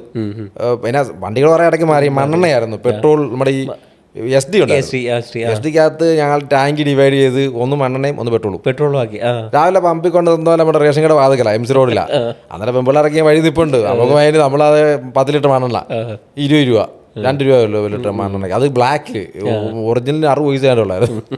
അപ്പോൾ 2 രൂപയ്ക്ക് മണ്ണെണ്ണ അടിക്കും. ഇതുകൊണ്ട് ഒരാഴ്ച നടന്നാൽ തീരത്തില്ല. എന്താ പറയുക, ഇതിന് മൈലേജ് കൂടുതലാണ് ഈ എന്നാ പറയുക മണ്ണെണ്ണയ്ക്ക്. പെട്രോൾ 1 ലിറ്റർ മതി ഒരാഴ്ചത്തേക്ക് സ്റ്റാർട്ടാക്കാൻ മാത്രം. ബാക്കി പിന്നെ നമ്മൾ മണ്ണെണ്ണാക്കി സെറ്റാക്കുക. അത് ഉഗ്രൻ SD ആയിരുന്നു, KR 6023 ഇപ്പോഴും ഓർമ്മ. ആ വണ്ടി ഇപ്പോഴും ഉണ്ടോ? ഇവിടെ കിട്ടിയാന്ന് എടുക്കണമെന്ന് അവൻ പറയുന്നുണ്ട്, അവൻ കിട്ടിയാന്ന് എടുക്കണം. പക്ഷെ അത് ഇപ്പോഴും ഉണ്ടോ? ചാൻസ് കുറവാണ്. ആ നല്ല രസമായിട്ട് നമ്പർ പ്ലേറ്റ് ഒക്കെ നമ്മുടെ ഫാൻസി നമ്പറൊക്കെ നല്ല ഇപ്പോഴും മനസ്സിൽ ഉള്ള സാധനം. ഇപ്പോൾ പുതിയ വണ്ടി അപ്ഡേറ്റ് ചെയ്തല്ലോ. അത് ഞാൻ പറയാം, പഴയ ജീപ്പിൻ്റെ ഓർമ്മയിലുള്ള സാധനം. അത് ഭയങ്കര അത് ഈ പറയാവുന്ന കാര്യം അറിയാം. ഞാൻ പറയണമെന്ന് വിചാരിച്ചതല്ല, ഞാൻ തന്നെ വീഡിയോ ചെയ്യണമെന്ന് വിചാരിച്ചാൽ. കാര്യം വെച്ചാൽ എല്ലാവർക്കും ഭയങ്കര ഒരു എന്നാ പറയുന്ന പേടിയോ ഒക്കെയാണ് ബെൻസ് എടുക്കുന്നത്. എനിക്ക് പേടിയായിരുന്നു. പക്ഷേ ഇത് ആർക്ക് വേണമെങ്കിലും എടുക്കാം, മനസ്സിലായില്ല. ഇപ്പം നമ്മുടെ ജീവിതത്തിൽ ഇപ്പം 54 വയസ്സായി. അപ്പം നോക്കിയപ്പോൾ വലിയ എന്ന് പറഞ്ഞാൽ പ്രത്യേകിച്ചൊന്നും ചെയ്തിട്ട് കാര്യമൊന്നുമില്ല, അല്ലെങ്കിൽ ഇങ്ങനെ പോയാൽ മതി. അപ്പോൾ എക്സ്ട്രാ ഒന്നും ഒരു എന്നാ നമുക്കൊരു എഫേർട്ട് എടുക്കാനായിട്ട് സംഭവം ഒന്നും വരുന്നില്ല. അപ്പം ഞങ്ങൾ ഈ കഴിഞ്ഞ ഇടയ്ക്ക് ഒന്നും ആലോചനയൊന്നുമില്ല, വണ്ടി എടുക്കാനൊന്നും ഒരു പ്ലാനും ഇല്ലായിരുന്നു. ഒരു ഇടയ്ക്ക് വണ്ടി ഒരെണ്ണം ഗ്ലോസ്റ്ററൊക്കെ എടുത്ത് സെക്കൻഡ് അടുത്ത് നമ്മുടെ സെക്കൻഡ് ഹാൻഡ് പരിപാടി ഉള്ളായിരുന്നു, പുതിയ പരിപാടി കുറവാണ്. അപ്പോൾ ഈ ഞങ്ങളെ ഡ്രൈവ് എന്ന് പറഞ്ഞ് Mercedes-Benz ഒരു പരിപാടി നടത്തി, ഡ്രൈവ്. അത് ലേഡീസ്. അപ്പം മക്കൾ ഞങ്ങൾക്ക് 4 പേരാ, 3 പെൺപിള്ളേരാണ്. അപ്പോൾ ഇവർക്ക് ഡ്രൈവിന് പോകാൻ വേണ്ടി രണ്ടാമത്തെ അവൾ പറഞ്ഞ പള്ളിയിൽ പോകാൻ വരുന്നില്ല എന്ന് പറഞ്ഞു. ഞായറാഴ്ച ഞാനും വരുന്നില്ല, അന്ന് പൊതുയോഗ പള്ളി, ഞാൻ പോകുന്നില്ല എന്ന് പറഞ്ഞു. അപ്പോൾ പിന്നെ അതാ ഓർത്തെന്താ പോയാൽ അവർ പറഞ്ഞു, അച്ഛൻ വരണ്ട, ഇത് ആണുങ്ങളുടെ പരിപാടി അല്ല, പെണ്ണുങ്ങളുടെ മാത്രമാണെന്നൊക്കെ പറഞ്ഞു. ഓക്കെ, എന്നാലും ഞങ്ങൾ പോയാക്കാൻ പറഞ്ഞു. ഞാനും വൈഫും എല്ലാവരും പോയിട്ട് അവിടെ ചെന്ന് നോക്കിയപ്പോഴത്തേക്കും നല്ല ക്ലാസ് ആയിട്ട് വണ്ടി കിടക്കുന്നു അവിടെ ആ ബെൻസിൻ്റെ ഷോറൂമിൽ എറണാകുളത്ത്. അപ്പം എല്ലാവരും അതൊക്കെ അപ്പുറത്ത് ജീവാഗം കിടപ്പുണ്ട്, അതിന് 4.5 കോടി രൂപയുടെ വണ്ടിയാണ്. അതല്ല, ആരും ഒരു ഫോട്ടോ പോലും എടുക്കുന്നില്ല. ഇത് വന്നിട്ട് എല്ലാവരും വന്ന് ഫോട്ടോ എടുക്കുക. അവൻ്റെ ഇത് റൂഫ് കൺവേർട്ടബിൾ കാബ്രിലേറ്റ് എന്ന് പറയുന്ന ഒരു മോഡലാണ്. അതിങ്ങനെ മാറ്റിയിട്ട് എല്ലാവരും ഫോട്ടോ എടുക്കുന്നു. ഞങ്ങളും ഫോട്ടോ എടുത്ത് കഴിഞ്ഞ് ഞങ്ങളങ്ങ് മാറി. അത് കഴിഞ്ഞപ്പോഴത്തേനും അതിൻ്റെ നടത്തിപ്പുകാരൻ ഷിബു എന്ന് പാറ്റി, പുള്ളി നമ്മുടെ ഒരു ഫ്രണ്ടായിരുന്നു. പുള്ളി ചോദിച്ചു, ഈ പരിപാടി ഇത് ആതിരപ്പള്ളിയാണ് നടക്കുന്നത്, ഈ ഇതിൻ്റെ ഒരു റേസ് പോലെയാണ്. ഇത്ര ടൈമിൽ ലിമിറ്റ് ചെയ്ത് 18 സ്റ്റോപ്പ് കഴിഞ്ഞിട്ട് കറക്റ്റ് ടൈമിൽ അവിടെ ചെല്ലുന്നവർക്ക് പ്രൈസ് ഉണ്ട്. അപ്പം നമ്മുടെ പിള്ളേർക്ക് പ്രൈസും കിട്ടി. അപ്പോൾ ഞങ്ങൾ പറയുന്നത് നിങ്ങൾ പോലും കുഴപ്പമൊന്നും അടിപൊളി സ്ഥലം ഒന്ന് കാണേണ്ടിയാന്ന് പറഞ്ഞു. എന്നാൽ പോയേക്കാന്ന് ഞങ്ങൾ പുറകെ നമ്മുടെ വണ്ടിയെ ഞങ്ങളും പോയി. അവിടെ ചെന്നപ്പം അവിടുത്തെ ബെൻസിൻ്റെ അതിൻ്റെ ഒരു ഓണറാണ് പുള്ളി, ആലക്സ് എന്ന് പറയും. പുള്ളിയായിട്ട് കുറേ നേരം ഇങ്ങനെ വർത്താനം പറഞ്ഞു. അങ്ങനെ അപ്പം പുള്ളിയെ കിട്ടുന്നതല്ല, പുള്ളിയൊക്കെ ബിസി മാനാണ്. അപ്പം നമ്മൾ ചുമ്മാ വർത്താനം പറഞ്ഞ് ഇങ്ങനെ പറഞ്ഞു എന്താ പറഞ്ഞു ബുക്ക് ചെയ്താലോ എന്ന് ചോദിച്ചു. ചെയ്തേക്കാം. ഞാൻ വൈഫിനോട് ചോദിച്ചു പിള്ളേർ അതിനെ ബുക്ക് ചെയ്തേക്കാം എടുത്തേക്കാം. അവിടെ വെച്ച് ബുക്ക് ചെയ്തതാണ്. ആ പുള്ളി അവിടെ വെച്ച് അനൗൺസ് ചെയ്യുകയും ചെയ്തു. ഈ 10-35-40 പേരിപ്പുണ്ട്. അവരുടെ മുന്നേ അനൗൺസ് ചെയ്യും, പിന്നെ എടുക്കാതിരിക്കാൻ പറ്റത്തില്ലല്ലോ. അപ്പോൾ തന്നെ ബാങ്കിൽ വിളിച്ചു ചോദിച്ചു. അപ്പോൾ അവരുടെ ഫിനാൻസ് നോക്കിയപ്പോഴത്തേക്കും ഫിനാൻസ് അത്രയും കിട്ടത്തില്ല. അപ്പോൾ ബാങ്കിൽ വിളിച്ചു അവർ പറഞ്ഞാൽ ഞങ്ങൾ തരാമെന്ന് പറഞ്ഞു. ഒറ്റ രാത്രി കൊണ്ട് നമ്മുടെ ഇന്ത്യൻ ബാങ്കിലെ ഒരു മാഡം ഉണ്ടായിരുന്നു, പുള്ളിക്കാരത്തി പുതിയത് വന്നതാണ്. ഒറ്റ രാത്രി പുള്ളിക്കാരത്തി പാസ്സാക്കി. അപ്പോൾ ഞാൻ അത് 100% ലോണാണ്, നമുക്ക് അടച്ചാൽ മതി. അപ്പം നമുക്കൊരു എഫേർട്ടായി, നമുക്കൊരു എക്സ്ട്രാ എഫേർട്ട് ഇടണം. അപ്പോൾ അതിനാണ് ഞങ്ങളൊരു സ്റ്റുഡിയോ തുടങ്ങി. അപ്പോൾ ഞങ്ങൾ ഇനിയും പ്രോഡക്റ്റുകളെല്ലാം നമ്മൾ റിവ്യൂ ചെയ്ത്, അപ്പോൾ അവരെല്ലാം ഇങ്ങോട്ട് പറഞ്ഞുകൊണ്ടിരിക്കുക നിങ്ങൾ റിവ്യൂ ചെയ്യും, ഞങ്ങൾ പേയ്മെൻറ്റ് ഉണ്ടാക്കാം. ഒരു പ്രോഡക്റ്റിന് 5000 രൂപ നമ്മൾ ചാർജ് ചെയ്യുന്നുള്ളൂ. അത് ഒരു പ്രോഡക്റ്റ് ഫുള്ളായിട്ട് റിവ്യൂ ചെയ്യുന്നതിന് അതിൻ്റെ അതിലേക്ക് നമ്മൾ ചെയ്യും. അപ്പോൾ അതിന് നിങ്ങൾക്ക് പ്രയോജനം ഉണ്ടെങ്കിൽ മാത്രം തന്നാൽ മതി എന്നാണ് പറഞ്ഞിരിക്കുന്നത്. അതുകൊണ്ട് ഇഷ്ടംപോലെ ആൾക്കാർ ഇഷ്ടംപോലെ സാധനം തരുന്നുണ്ട്. അപ്പോൾ നമുക്കൊരു എക്സ്ട്രാ എഫേർട്ടായി അതിന് വേണ്ടി പേയ്മെൻറ്റ് കിട്ടാൻ തുടങ്ങി. ആ പേയ്മെൻറ്റ് നമുക്ക് ഇതിൻ്റെ ഓൺ അടയ്ക്കും. അപ്പോൾ ഇതാണ് പുതിയ തലമുറ പറയാൻ വെച്ചാൽ എല്ലാവരും പറ്റത്തില്ല എന്ന് പറയുന്നത്. ഇത് നമ്മൾ മനസ്സിൽ പോയി വിചാരിക്കത്തില്ല ഈ 1.5 കോടിക്ക് ഈ വണ്ടി എടുക്കാൻ പറ്റും, നമ്മൾ മനസ്സിൽ വിചാരിച്ചതല്ല, എടുക്കത്തുമില്ലായിരുന്നു. പക്ഷേ ഇതൊരു നിമിത്തം പോലെ അങ്ങ് സംഭവിച്ചതാണ്, മനസ്സിലായില്ലേ? അപ്പോൾ അങ്ങനെ ആൾക്കാർക്ക് എടുക്കുന്നതിനകത്ത് പേടിക്കേണ്ട കാര്യമൊന്നുമില്ല. പുതിയ ജനറേഷനൊക്കെ നല്ല ഇപ്പോൾ പുറത്തോട്ട് ചെന്ന് കഴിഞ്ഞാൽ എത്രയോ നല്ല വണ്ടികൾ, നമ്മളിവിടെ വളരെ കുറച്ചല്ല വണ്ടികളുള്ളൂ. അത് പേടിയുണ്ട് എടുക്കാത്ത. ഈ അടച്ച് തീരാൻ പറ്റുമോ, നമ്മൾ തന്നെ എക്സ്ട്രാ എഫേർട്ട് എടുക്കണം. ഈ പ്രായത്തിൽ ഇപ്പം മോനും പറഞ്ഞാൽ അവനും കുറേ പൈസ ഇടാം. അപ്പോൾ അവനും അതിൻ്റെ രീതി അവനും വീഡിയോ ചെയ്യുന്നുണ്ട്, അവന് ഏണിങ്സ് ഉണ്ട്. അപ്പോൾ അവനോട് ഇടാമെന്ന് പറഞ്ഞു. അപ്പോൾ എനിക്ക് പകുതി എഫേർട്ടേ വരുന്നുള്ളൂ. അപ്പോൾ അങ്ങനെ നമുക്ക് പുതിയ തലമുറയോട് പറയാനുള്ളത് ഇത് തന്നെ, നിങ്ങളെല്ലാം വേറെ ലെവലിലോട്ട് മാറണം. നമ്മുടെ ഈ പഴയ പരമ്പരാഗത വീട്ടിൽ നിന്നാണെങ്കിലും ഞാൻ അവനോട്, അപ്പോൾ അവൻ്റെ കാര്യം പറയാൻ ഞാൻ പൊക്കി പറയുന്നില്ല കേട്ടോ. ആദ്യം ഗപ്പിയെ തുടങ്ങിയതാണ്. ഗപ്പി വേണമെന്ന് പറഞ്ഞ് 2 രൂപയ്ക്കും 5 രൂപയ്ക്കും 100 രൂപയ്ക്ക് ഒരു ഗപ്പി മേടിച്ചു കൊടുത്തിട്ടുണ്ട് കോവിഡ് സമയത്തൊക്കെ. അപ്പോൾ അവന്ന് കൊച്ചാ ഗപ്പി മേടിച്ചു കൊടുക്കും, പുള്ളി ഭയങ്കര ഹാപ്പിയാണ്. അതോ എവിടെയൊക്കെ പോയി ഗപ്പി മേടിക്കുന്നത്, അത് കൊണ്ടായിടും. ഒരു മാസം ഓടുക ചത്തുവും. പിന്നെ കിളിയെ വന്ന് പാമ്പ് പിടിച്ചു, അതും പോയി. അത് കഴിയുമ്പോഴത്തേക്കും പിന്നെ ഭയങ്കര ആഗ്രഹം കുതിര വേണം. അവനൊരു കുതിര മേടിച്ചു, അതിപ്പോഴും ഉണ്ട്. അതിൻ്റെ പുറത്ത് കയറി ഓടിക്കാൻ കുറേ പ്രാവശ്യം വീഴുകയൊക്കെ ചെയ്തു. പക്ഷെ എന്നാലും ഇപ്പം അതവിടെ നിൽപ്പുണ്ട്, ഒരു കുഴപ്പമില്ല. അപ്പം ഈ പിള്ളേരുടെ ആഗ്രഹം, ഞങ്ങളുടെ വേറെ ഫ്രണ്ട്സൊക്കെ ഉണ്ട്, പിള്ളേർക്ക് ഒന്നും ചെയ്ത് കൊടുക്കത്തില്ല, അല്ലെങ്കിൽ അവരങ്ങനെ പിടിച്ചുകൊണ്ടിരിക്കുന്നു. അതുകൊണ്ട് ഇപ്പം നമ്മൾ ആ കാര്യത്തിൽ അങ്ങനെ ഭയങ്കര ഫ്രീഡം കൊടുത്തെന്നല്ല, പഠിക്കുകയും ചെയ്യും, പള്ളിയിലും പോവും, കൊയറിലും ഉണ്ട്. അപ്പോൾ അതിലൊക്കെ ആ ബന്ധത്തിൽ നിൽക്കുന്നതുകൊണ്ട് വേറെ വഴി വിട്ട് പോകുന്നില്ല. അപ്പം അവൻ്റെ ആഗ്രഹം സാധിച്ചു കൊടുത്തപ്പോഴത്തേക്കും ഭയങ്കര ഹാപ്പിയാണ്, പിള്ളേർ ഹാപ്പിയാണ്. നമ്മളതിനെ ബലം പിടിക്കും പിള്ളേർക്ക്. നമ്മൾ അല്ലാതെ ഈ ഇപ്പോൾ 50-55 പേടിയാണ്, എപ്പോൾ തട്ടി പോകുന്ന അറിയത്തില്ല. അപ്പോൾ ഇത് എപ്പം നമ്മൾ ജീവിക്കുന്നത്ര കാലം നല്ലതായിട്ട് ജീവിക്കുക. അത് ഞാനിപ്പോൾ വീഡിയോക്കകത്ത് ഇടയ്ക്ക് പറയുമ്പോൾ നല്ല ഫോട്ടോയൊക്കെ എടുത്ത് നല്ല സൂം ലെൻസും ഒക്കെ ആയിട്ട് നല്ല കാട്ടിലേക്ക് പോയി 2 കിളിയുടെ പടം, അതിൻ്റെ പടം കാണുമ്പോൾ തന്നെ മനസ്സിന് ഭയങ്കര സന്തോഷം. അത് പറഞ്ഞപ്പോൾ ഒത്തിരി പേര് വന്ന് ക്യാമറ എടുക്കാൻ തുടങ്ങി, മനസ്സിലായില്ലേ? എന്തായാലും അവർക്ക് അപ്പോൾ ചിന്തിക്കാൻ തുടങ്ങി, ശരി എന്തിനാണ് വെച്ചോണ്ടിരിക്കുന്നത്, ഇത് വെച്ചോണ്ട് വല്ല പറയാറുണ്ട്, നാളെ പോയില്ലേ, അത് വല്ലവരും കൊണ്ടു, അല്ലെങ്കിൽ മക്കൾ അവരെ അടിച്ചു പൊളിക്കും, ഭാര്യ അടിച്ചു പൊളിക്കും. ഈ കുറ്റം പറയുന്നവരോട് എന്താ പറയാനുള്ളത്? കുറ്റം പറയുന്നവർ ഒന്നും പറയത്തില്ല, അവർ മാറി വരണം. തിരിച്ച് അവർ മറ്റുള്ളവരുടെ കുറ്റം കേൾക്കണം. അതാണ് അവർ കുറച്ചൊരു മനസ്സിന്. ഇപ്പം ഈ കമൻ്റ് എടുത്തൊക്കെ ഇന്നൊരാൾ പറയാ, ഇതാരാ രാവിലെ കട വന്ന ആൾ തന്നെയാണ്, പറയുമായിരുന്നു ഈ കമൻറ്റിൻ്റെ കൊണ്ട് മനസ്സ് പോലും അങ്ങ് മരവിച്ചിട്ട് വീഡിയോ നിർത്തിയാലോ എന്ന് ആലോചിക്കുമായിരുന്നു. അപ്പോൾ ഞാൻ കമൻറ്റ് കോപ്പി ഇട്ടു, എന്താ കമൻറ്റ് ഇട്ടിട്ട് പ്രത്യേകിച്ച് കാര്യമൊന്നും കിട്ടാൻ ഒരു നേട്ടമില്ല. അപ്പോൾ പറയാം അച്ഛന്മാരൊക്കെ ചുമ്മാ ഇരുന്ന് എഴുതുക ഫേസ്ബുക്കിൽ. ഇതിനകത്ത് ജിമെയിലിൽ നമ്മുടെ യൂട്യൂബിൽ കമൻറ്റ് ഉണ്ടെന്നുണ്ടെങ്കിൽ സ്വന്തം മെയിൽ ഐ ഡി വേണം, രജിസ്റ്റർ ചെയ്യണം. അതുകൊണ്ട് ആരും ഇടത്തില്ല. ഫേസ്ബുക്ക് ചുമ്മാ ആർക്കും തോന്നുന്നു ചെയ്യാം. ഒരു പരിചയമില്ലാത്ത ആളാണ് നമ്മൾ ചീത്ത ഒരു പരിചയമില്ല. കട വന്നു പറയുന്നവർ കട വന്നിട്ടേ ഇല്ല. പിന്നെ പറയാം ചേട്ടാ അത് ഞാൻ 3 എഴുതിയതാണ്, 3 എഴുതിയാൽ പോയതാണ്, നമുക്കല്ലേ പോകുന്നത്. അവരോട് എന്താ പറയാനുള്ളത്? അവർക്ക് ശരിക്കും പറഞ്ഞാൽ അവർ ഇങ്ങനെ പ്രസ്ഥാനം തുടങ്ങണം, അല്ലെങ്കിൽ എന്തെങ്കിലും ഒരു അവർക്കെതിരെ ഒരു സാധനം. ഞാൻ സ്റ്റുഡിയോക്കാരൊക്കെ അവരൊക്കെ ഒന്നും ചെയ്യാറില്ല. സ്റ്റുഡിയോക്കാരൊക്കെ വളരെ ഡീസൻ്റായിട്ട് ഒന്നും ചെയ്യാൻ ആരെ ജയിക്കത്തുമില്ല, ചെയ്യാൻ സമ്മതിക്കത്തുമില്ലാത്ത പാർട്ടികളാണ് ഈ കമൻറ്റ് എഴുതുന്നത്. തിരിച്ചൊരു കമൻറ്റ് ഇടുമ്പോൾ അവന് മനസ്സിലാവും ഇതിങ്ങനെയാണ്, ഇത്രയും ഭവിഷ്യത്ത്. ഇപ്പോൾ നമ്മുടെ ഈ ആക്ടേഴ്സ് ആണെങ്കിലും അല്ലെങ്കിൽ അവരൊക്കെ എന്തുമാത്രം ടെൻഷനാണ്. എനിക്കാണൊരു ബാഡ് കമൻറ്റ് വന്നാൽ ഭയങ്കര വിഷമമാണ്. അത് അസൂയാണോ ശരിക്കും? അവരോട് നമ്മളോടുള്ള അസൂയാണോ? നമ്മളോട് അസൂയ ശരിക്കും ഇത് പ്ലാൻഡ് ആയിട്ടുള്ളതുണ്ട്. നമ്മുടെ ശരിക്കും കോമ്പറ്റീറ്റർ അവരുടെ മക്കളുടെ പേരിലൊക്കെ ചുമ്മാ അക്കൗണ്ട് എടുത്തിട്ട് അതിനകത്ത് നിങ്ങൾ വെച്ചങ്ങ് കീറുക. ശരിക്കും പറഞ്ഞാൽ നമുക്ക് നമ്മൾ പുറത്തോട്ട് തപ്പി പോലും ആരായിട്ട് എന്താന്നുള്ള മോൻ അവനും തപ്പും, അല്ല കടയിലെ ഷാപ്പെല്ലാം തപ്പും ആരായിട്ട് നോക്കുമ്പോൾ അങ്ങനെ അക്കൗണ്ടേ ഇല്ല, ഫേക്കാ ഇല്ല. അപ്പോൾ അവർക്കത് നമ്മളെ നശിപ്പിക്കണം അല്ലെങ്കിൽ ചുമ്മാ ഒരു രീതി കൂടെ അങ്ങ് ചെയ്യണമെന്നുള്ളതുകൊണ്ട് നമ്മളിപ്പോൾ ഒരു എന്താണ് നമ്മളവിടെ കൊടുക്കുന്ന ക്യാമറയ്ക്ക് 6 മാസം വാറണ്ടി കൊടുക്കുന്നുണ്ട്, അത് ആരും കൊടുക്കുന്നില്ല. നമ്മൾ ആ ക്വാളിറ്റിയുള്ള സാധനങ്ങൾ എടുക്കാറുള്ളൂ.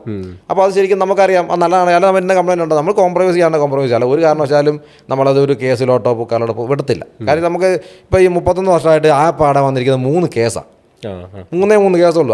അത് ഒരു അൺവാണ്ടഡ് കേസ്. ഒരാളൊരു യാഷികയുടെ പണ്ടൊരു ക്യാമറ എന്നാക്കി അതിൻ്റെ ബാറ്ററി ഊരിപ്പോരുന്നില്ലെന്ന് കോടതി ജഡ്ജി പറഞ്ഞത്, നിങ്ങൾക്ക് എന്നെ ഊരാ അറിയത്തില്ലെന്ന് ചോദിച്ചു. അത് കേസ് കൊടുത്തു പുള്ളി ഉപഭോക്തൃ കോടതി. ഞാനും വിചാരിച്ചു എന്നാൽ പോയിട്ടുള്ളൂ, ഞാനത് വക്കീലിനെ വെച്ച് ഞാനും പോയി. പോയപ്പോഴത്തേന് ഈ സംഭവം ഞാനറിയുന്നത് അത് ജഡ്ജി പറഞ്ഞു ഇതൊന്നും ഇവിടെ പറയേണ്ട കാര്യമൊന്നുമല്ല, പുറത്ത് സെറ്റിൽ ചെയ്യാൻ പറഞ്ഞു വിട്ടു. പിന്നെ ഈ കഴിഞ്ഞ വെക്കാണ്ട കേസ് ഒരു 400 രൂപ കൂടുതൽ മേടിച്ചെന്ന് പറഞ്ഞുകൊണ്ട്, അത് നമ്മളറിഞ്ഞൊന്നുമല്ല, ആ ഒരു ബാറ്ററിയാണ് മേടിച്ച പുള്ളി, അത് പുള്ളി നോട്ട് ചെയ്തില്ല. ഇങ്ങനത്തെ കേസുകളൊക്കെ നമുക്കുള്ള, അത് നമുക്ക് വേറെ കേസ് നമ്മൾ പോകാറില്ല. എന്താണ് ക്യാമറ സ്കാൻ്റെ ഫ്യൂച്ചർ പ്ലാൻ? നമുക്കിപ്പം ഫ്രാഞ്ചൈസിയിൽ കൊടുക്കാം. നമുക്കിപ്പം ഏകദേശം 22 ബ്രാഞ്ചായി.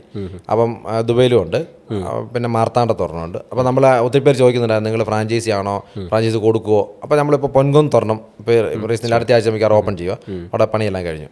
അപ്പം അങ്ങനത്തെ ഫ്രാഞ്ചൈസികൾ കൊടുക്കും. അപ്പോൾ അതാകുമ്പോഴത്തേക്കും നമുക്ക് ഭയങ്കര കുറച്ച് തലവേദന, നമുക്ക് അത്രയും എഫേർട്ട് ഇടണ്ട അവർ ആ കാര്യം. അപ്പോൾ ഈ ക്യാമറ സ്കാൻ്റെ ഒരു ഫ്രാഞ്ചൈസി വേണമെങ്കിൽ ഒരാൾ എന്താണ് ചെയ്യേണ്ടത്? നമ്മുടെ ഡെപ്പോസിറ്റ് എന്ന് പറഞ്ഞാൽ 50,000 രൂപ ഉള്ളൂ. അത് നമ്മുടെ ആ പേരിനുള്ള ഡെപ്പോസിറ്റ് മാത്രം. പിന്നെ അവർക്ക് സാധനം എന്തുമാത്രം വേണോ അത്രയും സാധനം നമുക്ക് വന്ന വിലയ്ക്ക് നമ്മൾ അവർക്ക് കൊടുക്കും. അപ്പോൾ നമുക്ക് ക്വാണ്ടിറ്റി പർച്ചേസ് ചെയ്യാം, അതൊരു ഗുണമുണ്ട്. പിന്നെ സർവീസ് സർവീസ് നമുക്ക് ചെയ്ത് കൊടുക്കാം. അതിനകത്തെല്ലാം 30%, 35% വരെ അവർക്ക് പ്രോഫിറ്റാണ്. അപ്പോൾ ചുമ്മാ ഒരു കടയുടെ ഒരു കോർണർ കിട്ടിയാൽ മതി, അല്ലാതെ ഫുൾ കടയായിട്ടൊന്നും ചെയ്യണമെന്നില്ല. ബാക്കി കാര്യങ്ങളെല്ലാം ഫുൾ നമ്മൾ സെറ്റ് കൊടുക്കും. അവിടെ സർവീസ് കാര്യങ്ങളും മറ്റ് അവർക്ക് വേണ്ട എല്ലാ കാര്യങ്ങളും ചെയ്യും അല്ലേ? ഒന്നും അറിയണ്ട. അതിൻ്റെ എല്ലാ ഈ പറഞ്ഞ പോലെ നിയമപരമായിട്ടുള്ള കാര്യങ്ങളെല്ലാം നമ്മൾ തന്നെ ചെയ്യും. എപ്പോഴെങ്കിലും ഇതിൽ നിന്ന് റിട്ടയർമെൻറ്റ് ആഗ്രഹിച്ചിട്ടുണ്ടോ ഈ പണിയൊക്കെ നിർത്തിയിട്ട്? തീർച്ചയായിട്ടും. ഞാൻ 50 പറഞ്ഞ വൈഫ് ഇടയ്ക്ക് പറയും 50 വയസ്സാകുമ്പോൾ ഞാൻ റിട്ടയർ ആകുക എന്നൊക്കെ പറഞ്ഞു. പക്ഷേ മൂത്ത മോളെ പുറത്തോട്ട് പഠിക്കാൻ പോയി, അവൾ ബിസിനസ് പഠിക്കാൻ പോയി, പോയിട്ട് തിരിച്ചു വന്നപ്പോൾ അവരുടെ കല്യാണമൊക്കെ. അപ്പോൾ അതുകൊണ്ട് അവളെ ഏൽപ്പിക്കാൻ പറ്റുന്നില്ല. അപ്പോൾ ഇത് ആരും ഏൽപ്പിച്ചാൽ ഞാൻ 100% ഞാൻ വണ്ടി വിടും. പക്ഷേ നടക്കുമോ?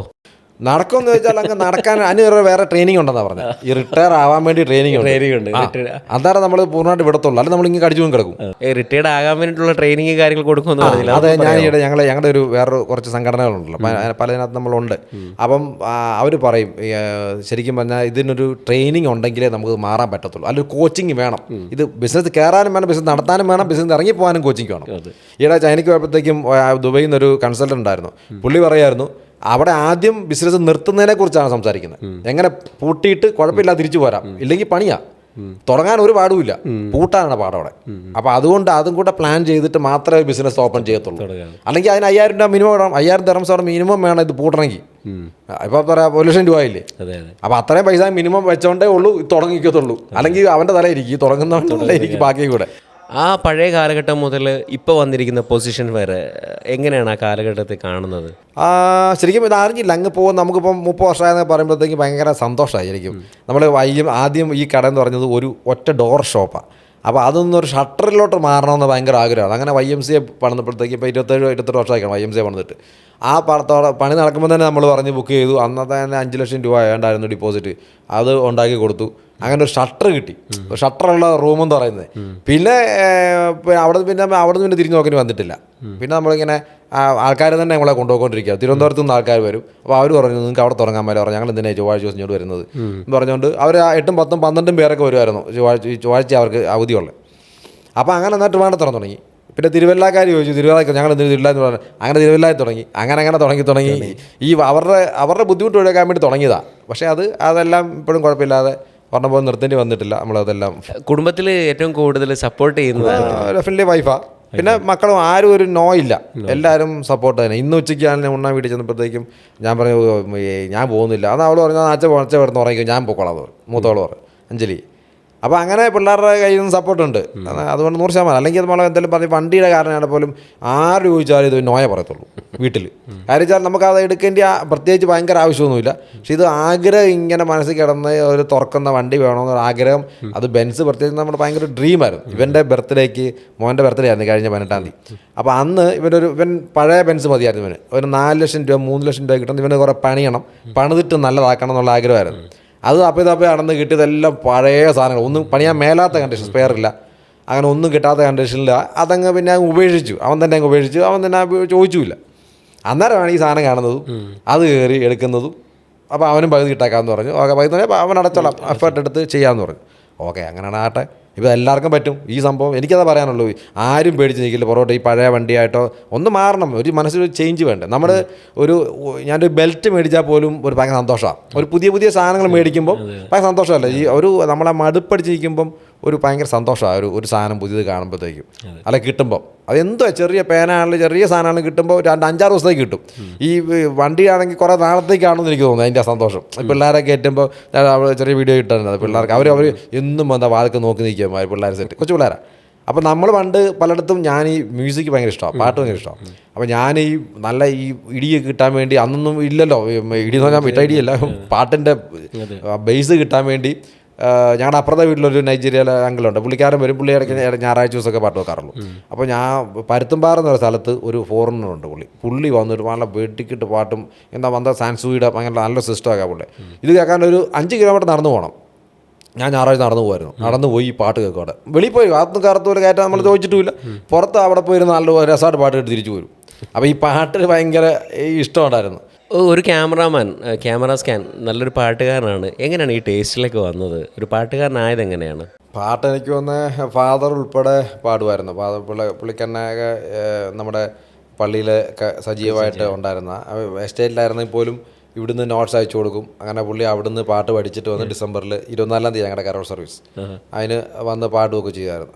ഡബിൾ ബാസ അവിടെ പള്ളിക്കകത്ത് പുള്ളി ഒരു ബാസ പറയുന്ന പണ്ടുള്ളവരൊക്കെ അവരൊക്കെ പറയുന്നത്. അത് എൻ്റെ 10ാമത്തെ വയസ്സിൽ ഫാദർ മരിച്ചു പോയി. അപ്പോൾ എനിക്കതൊന്നും അത്ര ഫീൽ ചെയ്തിട്ടില്ല. ഞാൻ കൊണ്ട് പള്ളിയിലൊന്ന് പോയതൊക്കെ ഞാൻ ഓർക്കുന്നുള്ളൂ. അത് കഴിഞ്ഞ് ഞാൻ പിന്നെ ഓർക്കുന്നില്ല. എന്നാൽ ഞാൻ അത്രയും 10 വയസ്സുള്ളായിരുന്നു. അപ്പോൾ അത് കഴിഞ്ഞിട്ടാണ് നമ്മൾ ഈ വണ്ടി ഭ്രാന്തും ഒക്കെ ആയിട്ട്, വണ്ടി എന്നൊക്കെ പറഞ്ഞ് ഞാൻ അന്ന് വണ്ടി അടയ്ക്കാൻ പറയും. ഞങ്ങളുടെ വീട്ടിൽ നമ്മുടെ കസിൻസൊക്കെ വണ്ടിയായിട്ട് വരും. അപ്പോൾ അവരൊക്കെ ബാങ്കിലൊക്കെ ഉദ്യോഗസ്ഥരാണ്.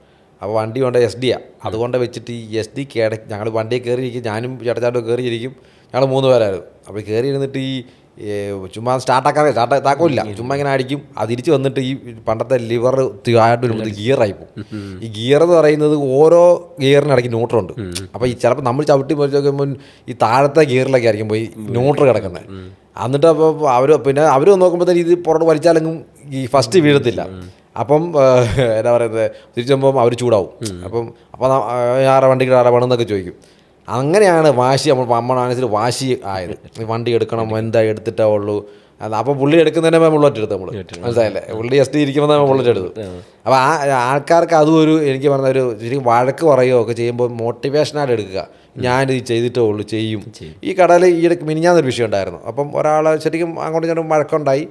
അപ്പോഴത്തേനും പുള്ളി കുറച്ച് ഭയങ്കര ബെറ്ററായിട്ട് ചെയ്യാൻ തുടങ്ങി. അപ്പോൾ പുള്ളിക്ക് മനസ്സിലായത് നല്ലതിന് വേണ്ടിയാണ്. അല്ലെങ്കിൽ ഞാൻ വാശി എടുത്ത് ഞാൻ എടുത്തിട്ടേ ഉള്ളൂ, ഞാൻ ഫുൾ സാധനം ഞാൻ സ്റ്റോക്ക് മുഴുവൻ എടുത്തിട്ടേ ഉള്ളൂ. അങ്ങനെ വാശി എടുത്ത് സ്റ്റോക്ക് എടുക്കാൻ തുടങ്ങി. മനസ്സിലായില്ലേ. അപ്പോൾ നമ്മളൊരു വഴക്ക് പറയുന്നതൊന്നും ഒരു മോശത്തിന് വേണ്ടിയല്ല. അല്ലെങ്കിൽ നമ്മളൊരു ആൾ നമ്മളോട് പറയുമ്പോഴത്തേക്ക് നമ്മളതിന് നേരെ ഓപ്പോസിറ്റ് എടുത്താൽ മതി. അവരോട് പിണങ്ങാതെ എന്നാൽ അത് ഞാനും എടുത്തിട്ടേ ഉള്ളൂ. അങ്ങനെയൊക്കെ ഈ കാറൊക്കെ എടുക്കാൻ കാര്യം. നമ്മുടെ ഇപ്പം ഈ കാറ് ശരിക്കും പറഞ്ഞാൽ കോട്ടയത്ത് ഒരെണ്ണമുള്ളൂ. അതാണ് ഇതിൻ്റെ ഏറ്റവും ഇമ്പോർട്ടൻസ് പറയുന്നത്. പിന്നെ നമ്മൾ വാശിക്ക് എടുത്ത് കഴിഞ്ഞിട്ട് അറിയുന്നത് നമ്മുടെ ഒരെണ്ണം ഉള്ളെന്നുള്ളത്. അല്ലാതെ നമ്മൾ അതിന് വേണ്ടി എടുത്തതല്ല. കേരളത്തിൽ 2 ഉള്ളൂ. മറ്റേതെന്ന് പറഞ്ഞാൽ നമ്മളൊന്നും വരാൻ പറ്റത്തില്ല. സിന്തറ്റിക് ഗ്രൂപ്പിന് ഒരു കാറുണ്ടായിരുന്നത്. അവരത് പുള്ളി ഇങ്ങനെ റോൾ ചെയ്തുകൊണ്ടിരിക്കുന്ന പാർട്ടി ആയതുകൊണ്ട് അത് പുള്ളി മറിച്ച് കൊടുത്തു. അപ്പം ഇപ്പോൾ എനിക്ക് പറഞ്ഞാൽ കേരളത്തിൽ ഒരു കാറേ ഉള്ളൂ. അത് ഇത്രയും രൂപയ്ക്ക് എത്രയോ അവരൊക്കെ വേറെ ആൾക്കാർക്ക് ഭയങ്കര കോടികളുടെ സാധനം എടുത്തിട്ട് അവർക്കൊക്കെ എന്നിട്ട് ഒന്നും പറയാൻ പറ്റത്തില്ല. നമുക്കത് ഭയങ്കര ഒരു രസമായിട്ട് തോന്നി ആ സാധനം. അതിനെ ഇഷ്ടപ്പെട്ട് ഓരോ ദിവസം കൂടി ചെല്ലുന്നവരും ഇഷ്ടം കൂടി വരിക. പഴയ കൂട്ടുകാർ ഇപ്പോൾ ഇവിടെ ഉണ്ടോ? പഴയ കൂട്ടുകാർ എല്ലാവരും ഉണ്ട്. പഴയ കൂട്ടുകാർ ഒരാളേ ഉള്ളൂ മരിച്ചു പോയിട്ടുള്ളൂ. ബാക്കി എല്ലാവരും ലൈവാണ്. അങ്ങോട്ട് എല്ലാം കോൺടാക്ട്സും എല്ലാം ഞങ്ങൾ കഴിക്കാവുന്ന ഒരു അലുമിനിയൊക്കെ കൊണ്ടുപോയിക്കൊണ്ടിരിക്കുക. പഴയ ഒത്തിരി അന്നത്തെ നല്ല സഹായമൊക്കെ ഉണ്ടായിരുന്ന ഒരാൾ. നമ്മൾ സഹായിച്ചിട്ടുണ്ട്. നമ്മളെ ആവുന്ന രീതി നമ്മൾ സഹായിക്കാറുണ്ട്. നമ്മുടെ കൂട്ടുകാരനെ അതുപോലെ തന്നെ എല്ലാവരെയും. അവർക്ക് തിരിച്ച് തരാനുണ്ട്, തരാൻ കിടക്കുവാണ്, തന്നിട്ടില്ല, തരും എന്നുള്ള വിശ്വാസം. അവസാനമായി ഒറ്റ ചോദ്യം കൂടി, ഒരാൾക്കൊരു ഉപദേശം കൊടുക്കണമെങ്കിൽ എന്ത് ഉപദേശമായിരിക്കും കൊടുക്കുക?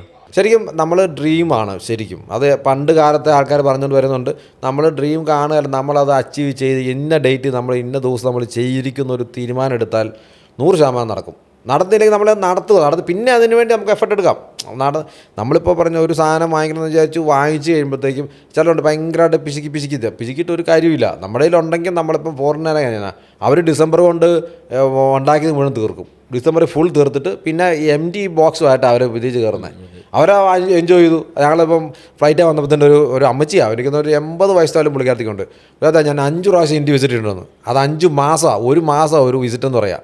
നമ്മൾ ഭാഗത്ത് എല്ലാ സ്ഥലങ്ങളും പുള്ളിക്കാരത്തിൽ പോയിട്ടുണ്ട്. പുള്ളിക്കാരത്തിൽ ഗുജറാത്ത് കെട്ടിട്ടുണ്ടോ, അവിടെ കെട്ടിട്ടുണ്ടോ ഒക്കെ ചോദിക്കും. നമ്മളെവിടെ ഈ പറഞ്ഞ ഇട്ടാവട്ടത്തിൽ കിടന്ന് കറങ്ങി. പക്ഷേ അതെല്ലാം നമ്മൾ യാത്ര ചെയ്യുക, കൂട്ടുകാരെ കൂട്ടി യാത്ര ചെയ്യുക. അതാണ് ഇപ്പോൾ ഇത്തവണ ചൈനയ്ക്ക് പോയി മനസ്സിലായത്. 45 പേരുണ്ടായിരുന്നു ഒരു ബസ്സിൽ ഫുൾ. അത് 2.5 മണിക്കൂർ അങ്ങോട്ട് 2.5 മണിക്കൂർ ഇങ്ങോട്ടൊക്കെ യാത്രയാണ്. അപ്പം 5 മണിക്കൂർ ഈ 45 പേരും ഇൻട്രാക്ഷനാണ്. ഇപ്പോൾ നമ്മൾ വർത്താനം പറഞ്ഞില്ല, ഇപ്പം നമ്മൾ ഫ്രണ്ട്ഷിപ്പ് വന്നു. ഇതിപ്പം നമുക്ക് ഈ 45 പേരുമായിട്ട് അത്രയും ഇൻട്രാക്ഷൻ വന്നപ്പോൾ ഞാൻ ഈ ചരിത്രമെല്ലാം അവിടെയും പറഞ്ഞു. അവർക്കെല്ലാം ഇഷ്ടമായി. കാര്യം അവർക്ക് അവരുടെ പല ചരിത്രങ്ങളും അവർ ചെയ്യുന്ന ബിസിനസ്സുകൾ, അപ്പോൾ നമുക്ക് കുറച്ച് ബിസിനസ്സുമായിട്ട് കൊളാബ് ചെയ്യാൻ പറ്റും. അങ്ങനെ ഡെവലപ്പ് ചെയ്യുന്നത്. അല്ല നമ്മളിങ്ങനെ ഒരിടത്ത് അടങ്ങി കുത്തിയിരുന്നാൽ അവിടെ ഇരിക്കത്തുള്ളൂ, അവിടെ കൊണ്ട് തീരും. പക്ഷെ നമ്മളൊന്നും ഞാൻ ഒരിക്കലും വിചാരിച്ചില്ല ഈ ഒരു ലെവലിലോട്ട് വരാൻ പറ്റുന്ന. പക്ഷേ നമ്മുടെ ആഗ്രഹങ്ങൾ കിടക്കുക, ഈ വാശി കിടക്കുന്ന ഒരു സൈഡിൽ, പിന്നെ ആഗ്രഹങ്ങൾ കിടക്കുന്നു. അംബാനിക്ക് ചെയ്യാവുന്നുണ്ടെങ്കിൽ എന്തുകൊണ്ട് നമുക്ക് ചെയ്തുകൂടാ? നമ്മളും മനുഷ്യർ, അവരും മനുഷ്യരാണ്. ആ ഒരു ഒറ്റ ചിന്തയിൽ പോയി കഴിഞ്ഞാൽ 100% നമുക്ക് ഇപ്പോൾ ഒരു സ്റ്റുഡിയോ ആയിട്ടിരിക്കുന്നവർക്ക് 10 സ്റ്റുഡിയോ തുടങ്ങാം ഇല്ലേ? ഇപ്പോൾ നമുക്ക് ഇപ്പോൾ 20 ബ്രാഞ്ച് ഉള്ളതുകൊണ്ടാണ് ഞങ്ങളിപ്പം 55 സ്റ്റാഫുണ്ട് നമുക്ക്. ഞാൻ ഒറ്റയാളെ തുടങ്ങിയതാണ്. അപ്പോൾ അത് എന്തുകൊണ്ടാണ് ഇത്ര വന്നത്? അല്ല ഇനിയും നമുക്ക് 100 ഇപ്പോൾ ഫ്രാഞ്ചൈസി ഇടുമ്പോൾ തന്നെ 100 150 ആവും. അപ്പോൾ ഈ 50 പേരെന്ന് പറയുമ്പോൾ ഒരു 200 പേര് അതുകൊണ്ട് ജീവിക്കുന്നുണ്ട് ഇല്ലേ? അത്രയും കൊടുക്കാൻ പറ്റുന്നൊരു സന്തോഷം നമുക്ക്. 50 ആണ് എനിക്ക് കറക്റ്റ് അറിയത്തില്ല, 50 കൂടുതൽ കാണുമായിരിക്കും. ഇപ്പോൾ അത് കുറച്ച് പേരൊക്കെ ഇടയ്ക്ക് എടുത്തിട്ടുണ്ട്. അപ്പം അവർക്കെല്ലാം ജോലി കൊടുക്കാൻ പറ്റുന്നു. അവർക്ക് നമ്മൾ ജോലിക്കാരെ ആരും കണ്ടിട്ടില്ല. എല്ലാവരും നമ്മൾ ഫ്രണ്ട്സിനെ പോലെ തന്നെയാണ്. ഞാൻ ഒരാൾ പോയി ഇടാമെന്നോ ഒന്നും വിളിക്കാറില്ല, ഒരു സ്റ്റാഫിനെ പോലും. സ്റ്റാഫായിട്ട് ആരെയും നമ്മൾ കൂട്ടിയിട്ടുമില്ല. എല്ലാം ഒരു ഫ്രണ്ട് സർക്കിളിൽ നിൽക്കുന്നു. ഈ പറഞ്ഞ ഇവർക്കൊക്കെ വേണമെന്നുണ്ടെങ്കിൽ ഇപ്പം സാധനങ്ങൾ ഇന്ന് മാത്രം സാധനം ഇട്ടിരിക്കുന്നു, കോടികളുടെ സാധനം ഇരിപ്പുണ്ട്. കാരണം എടുത്തുകൊണ്ട് പോയാൽ പെട്ടെന്നൊന്നും അറിയത്തില്ല. പക്ഷേ നമുക്ക് കണ്ടുപിടിക്കാൻ പറ്റും. സോഫ്റ്റ്വെയറും ബാക്കിയെല്ലാം ഉണ്ട്. എങ്കിൽ പോലും അവരെല്ലാം വിശ്വസ്തരായിട്ടാണ് നിൽക്കുന്നത്. എല്ലാം വിശ്വസ്തരല്ലാത്തവരെ കൊണ്ടായിരുന്നൊക്കെ പറഞ്ഞൊക്കെ ദൈവം നമ്പരെ കാണിച്ചു തരും. നമ്മളിങ്ങനെ അവിടെ നിന്ന് സ്റ്റോക്ക് നോക്കാൻ പറഞ്ഞപ്പം നമുക്ക് മനസ്സിലായി ഇന്നവിടെ സ്റ്റോക്ക് ഇല്ല. അങ്ങനത്തെ രീതിയിലൊക്കെ വരുമ്പോൾ നമുക്ക് മനസ്സിന് തോന്നിക്കും. സോഫ്റ്റ്വെയറിനേക്കാളും മുമ്പ് നമുക്ക് തോന്നും ഈ സാധനം റോങ് ആയിട്ട് പോകുന്നുണ്ടെന്നുള്ളത്. അപ്പോൾ ഇത് മനസ്സിൽ ആഗ്രഹിച്ചോ ഈ സംഭവം നടക്കും എന്ന് വിചാരിച്ചാൽ നടക്കും. അതിനത് പോസിറ്റീവായിട്ട് ചിന്തിക്കുന്നതോടെ മാത്രം നമ്മൾ കൂട്ടുകൂടുക. എന്നെ പറഞ്ഞ നെഗറ്റീവ്, ഞങ്ങളുടെ കമ്പനികളുണ്ട് നെഗറ്റീവുകാരുണ്ട്, അവരോട് മിണ്ടാനേ പോകത്തില്ല. ഈ വണ്ടി എടുത്ത കാര്യം പോലും പറഞ്ഞില്ല, എന്തിനാണ് ഈ വണ്ടി എടുത്തെന്ന് ചോദിക്കത്തുള്ളൂ. മനസ്സിലായില്ലേ? അങ്ങനെ അല്ലാതെ അതിനെക്കുറിച്ച് പോസിറ്റീവ് കേൾക്കാൻ ആഗ്രഹിക്കുന്നവരോട് പറഞ്ഞു കഴിഞ്ഞാൽ 100% നമ്മളും പോസിറ്റീവ് ആവും. അതുപോലെയുള്ള ആ ലെവലിൽ കമ്പനി കൂടി റിച്ചായിട്ടെന്നുള്ളതല്ല, പോസിറ്റീവ് എനർജി തരുന്നവരായിട്ട് കമ്പനി കൂടി കഴിഞ്ഞാൽ ഓട്ടോമാറ്റിക്കലി നമ്മൾ അച്ചീവ് ചെയ്തിരിക്കും. ചൈനയിൽ പോയിരുന്നു. ചൈനയിൽ പോയിട്ട് കണ്ടിരുന്ന കാഴ്ചകൾ എന്തൊക്കെയായിരുന്നു, നേട്ടങ്ങൾ എന്തൊക്കെയായിരുന്നു? ചൈനയിൽ ഞങ്ങളിവിടെ കാൻറ്റൺ ഫെയർ എന്ന് പറയുന്ന ഒരു എക്സിബിഷൻ ഉണ്ടായിരുന്നു. അത് കാണാൻ വേണ്ടി കുറേ വർഷങ്ങളായിട്ട് ആഗ്രഹിക്കുന്നുണ്ട്. അപ്പോൾ ഞങ്ങൾ പോയത് ഫോട്ടോഗ്രാഫി എക്സിബിഷനൊക്കെയാണ്. ഞാൻ 4 പ്രാവശ്യം ചൈനയ്ക്ക് പോയിട്ടുണ്ടായിരുന്നു. ഞങ്ങളൊരു എക്യുപ്മെൻ്റൊക്കെ ഉണ്ടാക്കിയെടുത്തായിരുന്നു. അത് കസ്റ്റമൈസ് ചെയ്യാൻ വേണ്ടി കുറേ പ്രാവശ്യമൊക്കെ പോയിന്റ് വന്നു. അതല്ലാതെ ഈ ഞങ്ങളുടെ ഫോട്ടോഗ്രാഫിയുടെ തന്നെ എക്സിബിഷൻ ഉണ്ടായിരുന്നു. അത് നല്ല ശരിക്കും അതിൻ്റെയൊക്കെ ഒരു കുഴപ്പമെന്ന് പറഞ്ഞാൽ കുഴപ്പവും ഗുണവും ഉണ്ട്. അവിടെ ഓരോ പ്രോഡക്റ്റുകളാണ്. ആ പ്രോഡക്റ്റ് നമ്മൾ 500 പറഞ്ഞാൽ ഡൽഹിക്കാരൻ 5000 പറയും. അപ്പോൾ നമുക്ക് പ്രൈസ് കോമ്പീറ്റ് ചെയ്യാൻ പറ്റത്തില്ല, നമുക്കിവിടെ വിൽക്കാനും പറ്റത്തില്ല. നമ്മുടെ മാർക്കറ്റ് കേരളം അല്ലെങ്കിൽ അപ്പുറത്തോട്ട് പോകാൻ അവർ സമ്മതിക്കത്തില്ല. അപ്പോൾ അത് കഴിഞ്ഞ് ഞങ്ങളിപ്പോൾ കാൻറ്റൺ ഫെയറിന് ഒത്തിരി അവർ പറഞ്ഞത് ബസ്സിൽ അവർ ഇൻട്രൊഡ്യൂസ് ചെയ്തത് 10 ലക്ഷത്തി ഒരെണ്ണം, അതായത് 10.5 മില്യൺ 10.1 മില്യൺ എന്നാണ് അവർ പറഞ്ഞത്. അത്രയും പുതിയ കാര്യങ്ങളോടുണ്ട്, ഇന്നോവേറ്റീവ് ആയിട്ടുള്ള പ്രോഡക്റ്റ് ഉണ്ടെന്ന് പറഞ്ഞു. അപ്പോൾ ഞങ്ങളത് എന്തായാലും കാണാൻ പോകാമെന്ന് ചോദിച്ചു. രാവിലെ തന്നെ അവിടെ ചെന്ന് രജിസ്ട്രേഷനിലെടുത്തു. അപ്പം പോകുന്ന വഴിക്ക് കുറേ മോട്ടിവേഷൻ ക്ലാസ്സുകളൊക്കെ അവർ തന്നെ ഉണ്ടായിരുന്നു. മൂസ എന്ന് പറഞ്ഞൊരു പാർട്ടിയുണ്ട്, അത് പുള്ളി കുറേ മോട്ടിവേഷൻ ക്ലാസ്സുകളൊക്കെ എടുത്തു.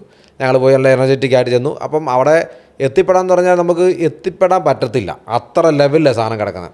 ഒരു ഫ്ലോറിൽ ഒരു ബിൽഡിങ്ങിനകത്ത് 4 ഫ്ലോർ, ആ 4 ഫ്ലോർ വെച്ചിട്ട് ഏതാണ്ട് 60-65 ബിൽഡിംഗ് ഉണ്ട്. അപ്പോൾ നമ്മൾ ഈ 3 ദിവസത്തെ ട്രെയിനിങ് 4 ദിവസത്തെ ഇതിന് ചെല്ലുന്നത് ഒന്നിക്കും റീച്ച് ചെയ്യാൻ പറ്റില്ല. പിന്നെ നമുക്ക് വേണ്ടിയ പോയിന്റുകൾ അവർ ആപ്പുണ്ട്, ആപ്പിനകത്ത് നോക്കിയാൽ കറക്റ്റ് എവിടെ നിന്നറിയാം, അവിടെ പോയി നോക്കിയെടുക്കാം. പിന്നെ അതിനകത്ത് ഗുണമെന്ന് പറഞ്ഞാൽ ഞങ്ങളിപ്പം പോയപ്പോഴേ തീരുമാനം, ഞാൻ എൻ്റെ വേറൊരു ഫ്രണ്ട് ഉണ്ടായിരുന്നു, പുള്ളി ജിയോ എന്ന് പറയും. കുറേ എല്ലാ നല്ല ഫ്രണ്ട്സാണ് കുറേ എല്ലാം. നമുക്ക് പുള്ളി ഇലക്ട്രോണിക്സ് ആയതുകൊണ്ട് ഞങ്ങൾ ഒരു ദിവസം സ്കിപ്പ് ചെയ്തിട്ട് സൈറ്റ് സീയിങ് സ്കിപ്പ് ചെയ്തു. അവിടെ ഒരു ഗ്ലാസ് ബ്രിഡ്ജ് ഉണ്ടായിരുന്നു, അതൊക്കെ ഞങ്ങൾ സ്കിപ്പ് ചെയ്തിട്ട് അതെല്ലാം ഫ്രീ ആയിരുന്നു. അത് മാറ്റിയിട്ട് ഞങ്ങൾ നേരെ ഇലക്ട്രോണിക്സ് ഒരു പാർക്കിലോട്ട് പോയിട്ട് ഒരു സിറ്റി പോയി. അവിടെ പോയി ഒരു ഇലക്ട്രോണിക്സിൻ്റെ ഒരു ഷോ അവർ ഇങ്ങനെ നിരന്ന് കിടക്കുക, അവിടെ നിന്ന് നടന്നാലും തീരത്തില്ല, വണ്ടിയെ പോലും തീരത്തില്ല.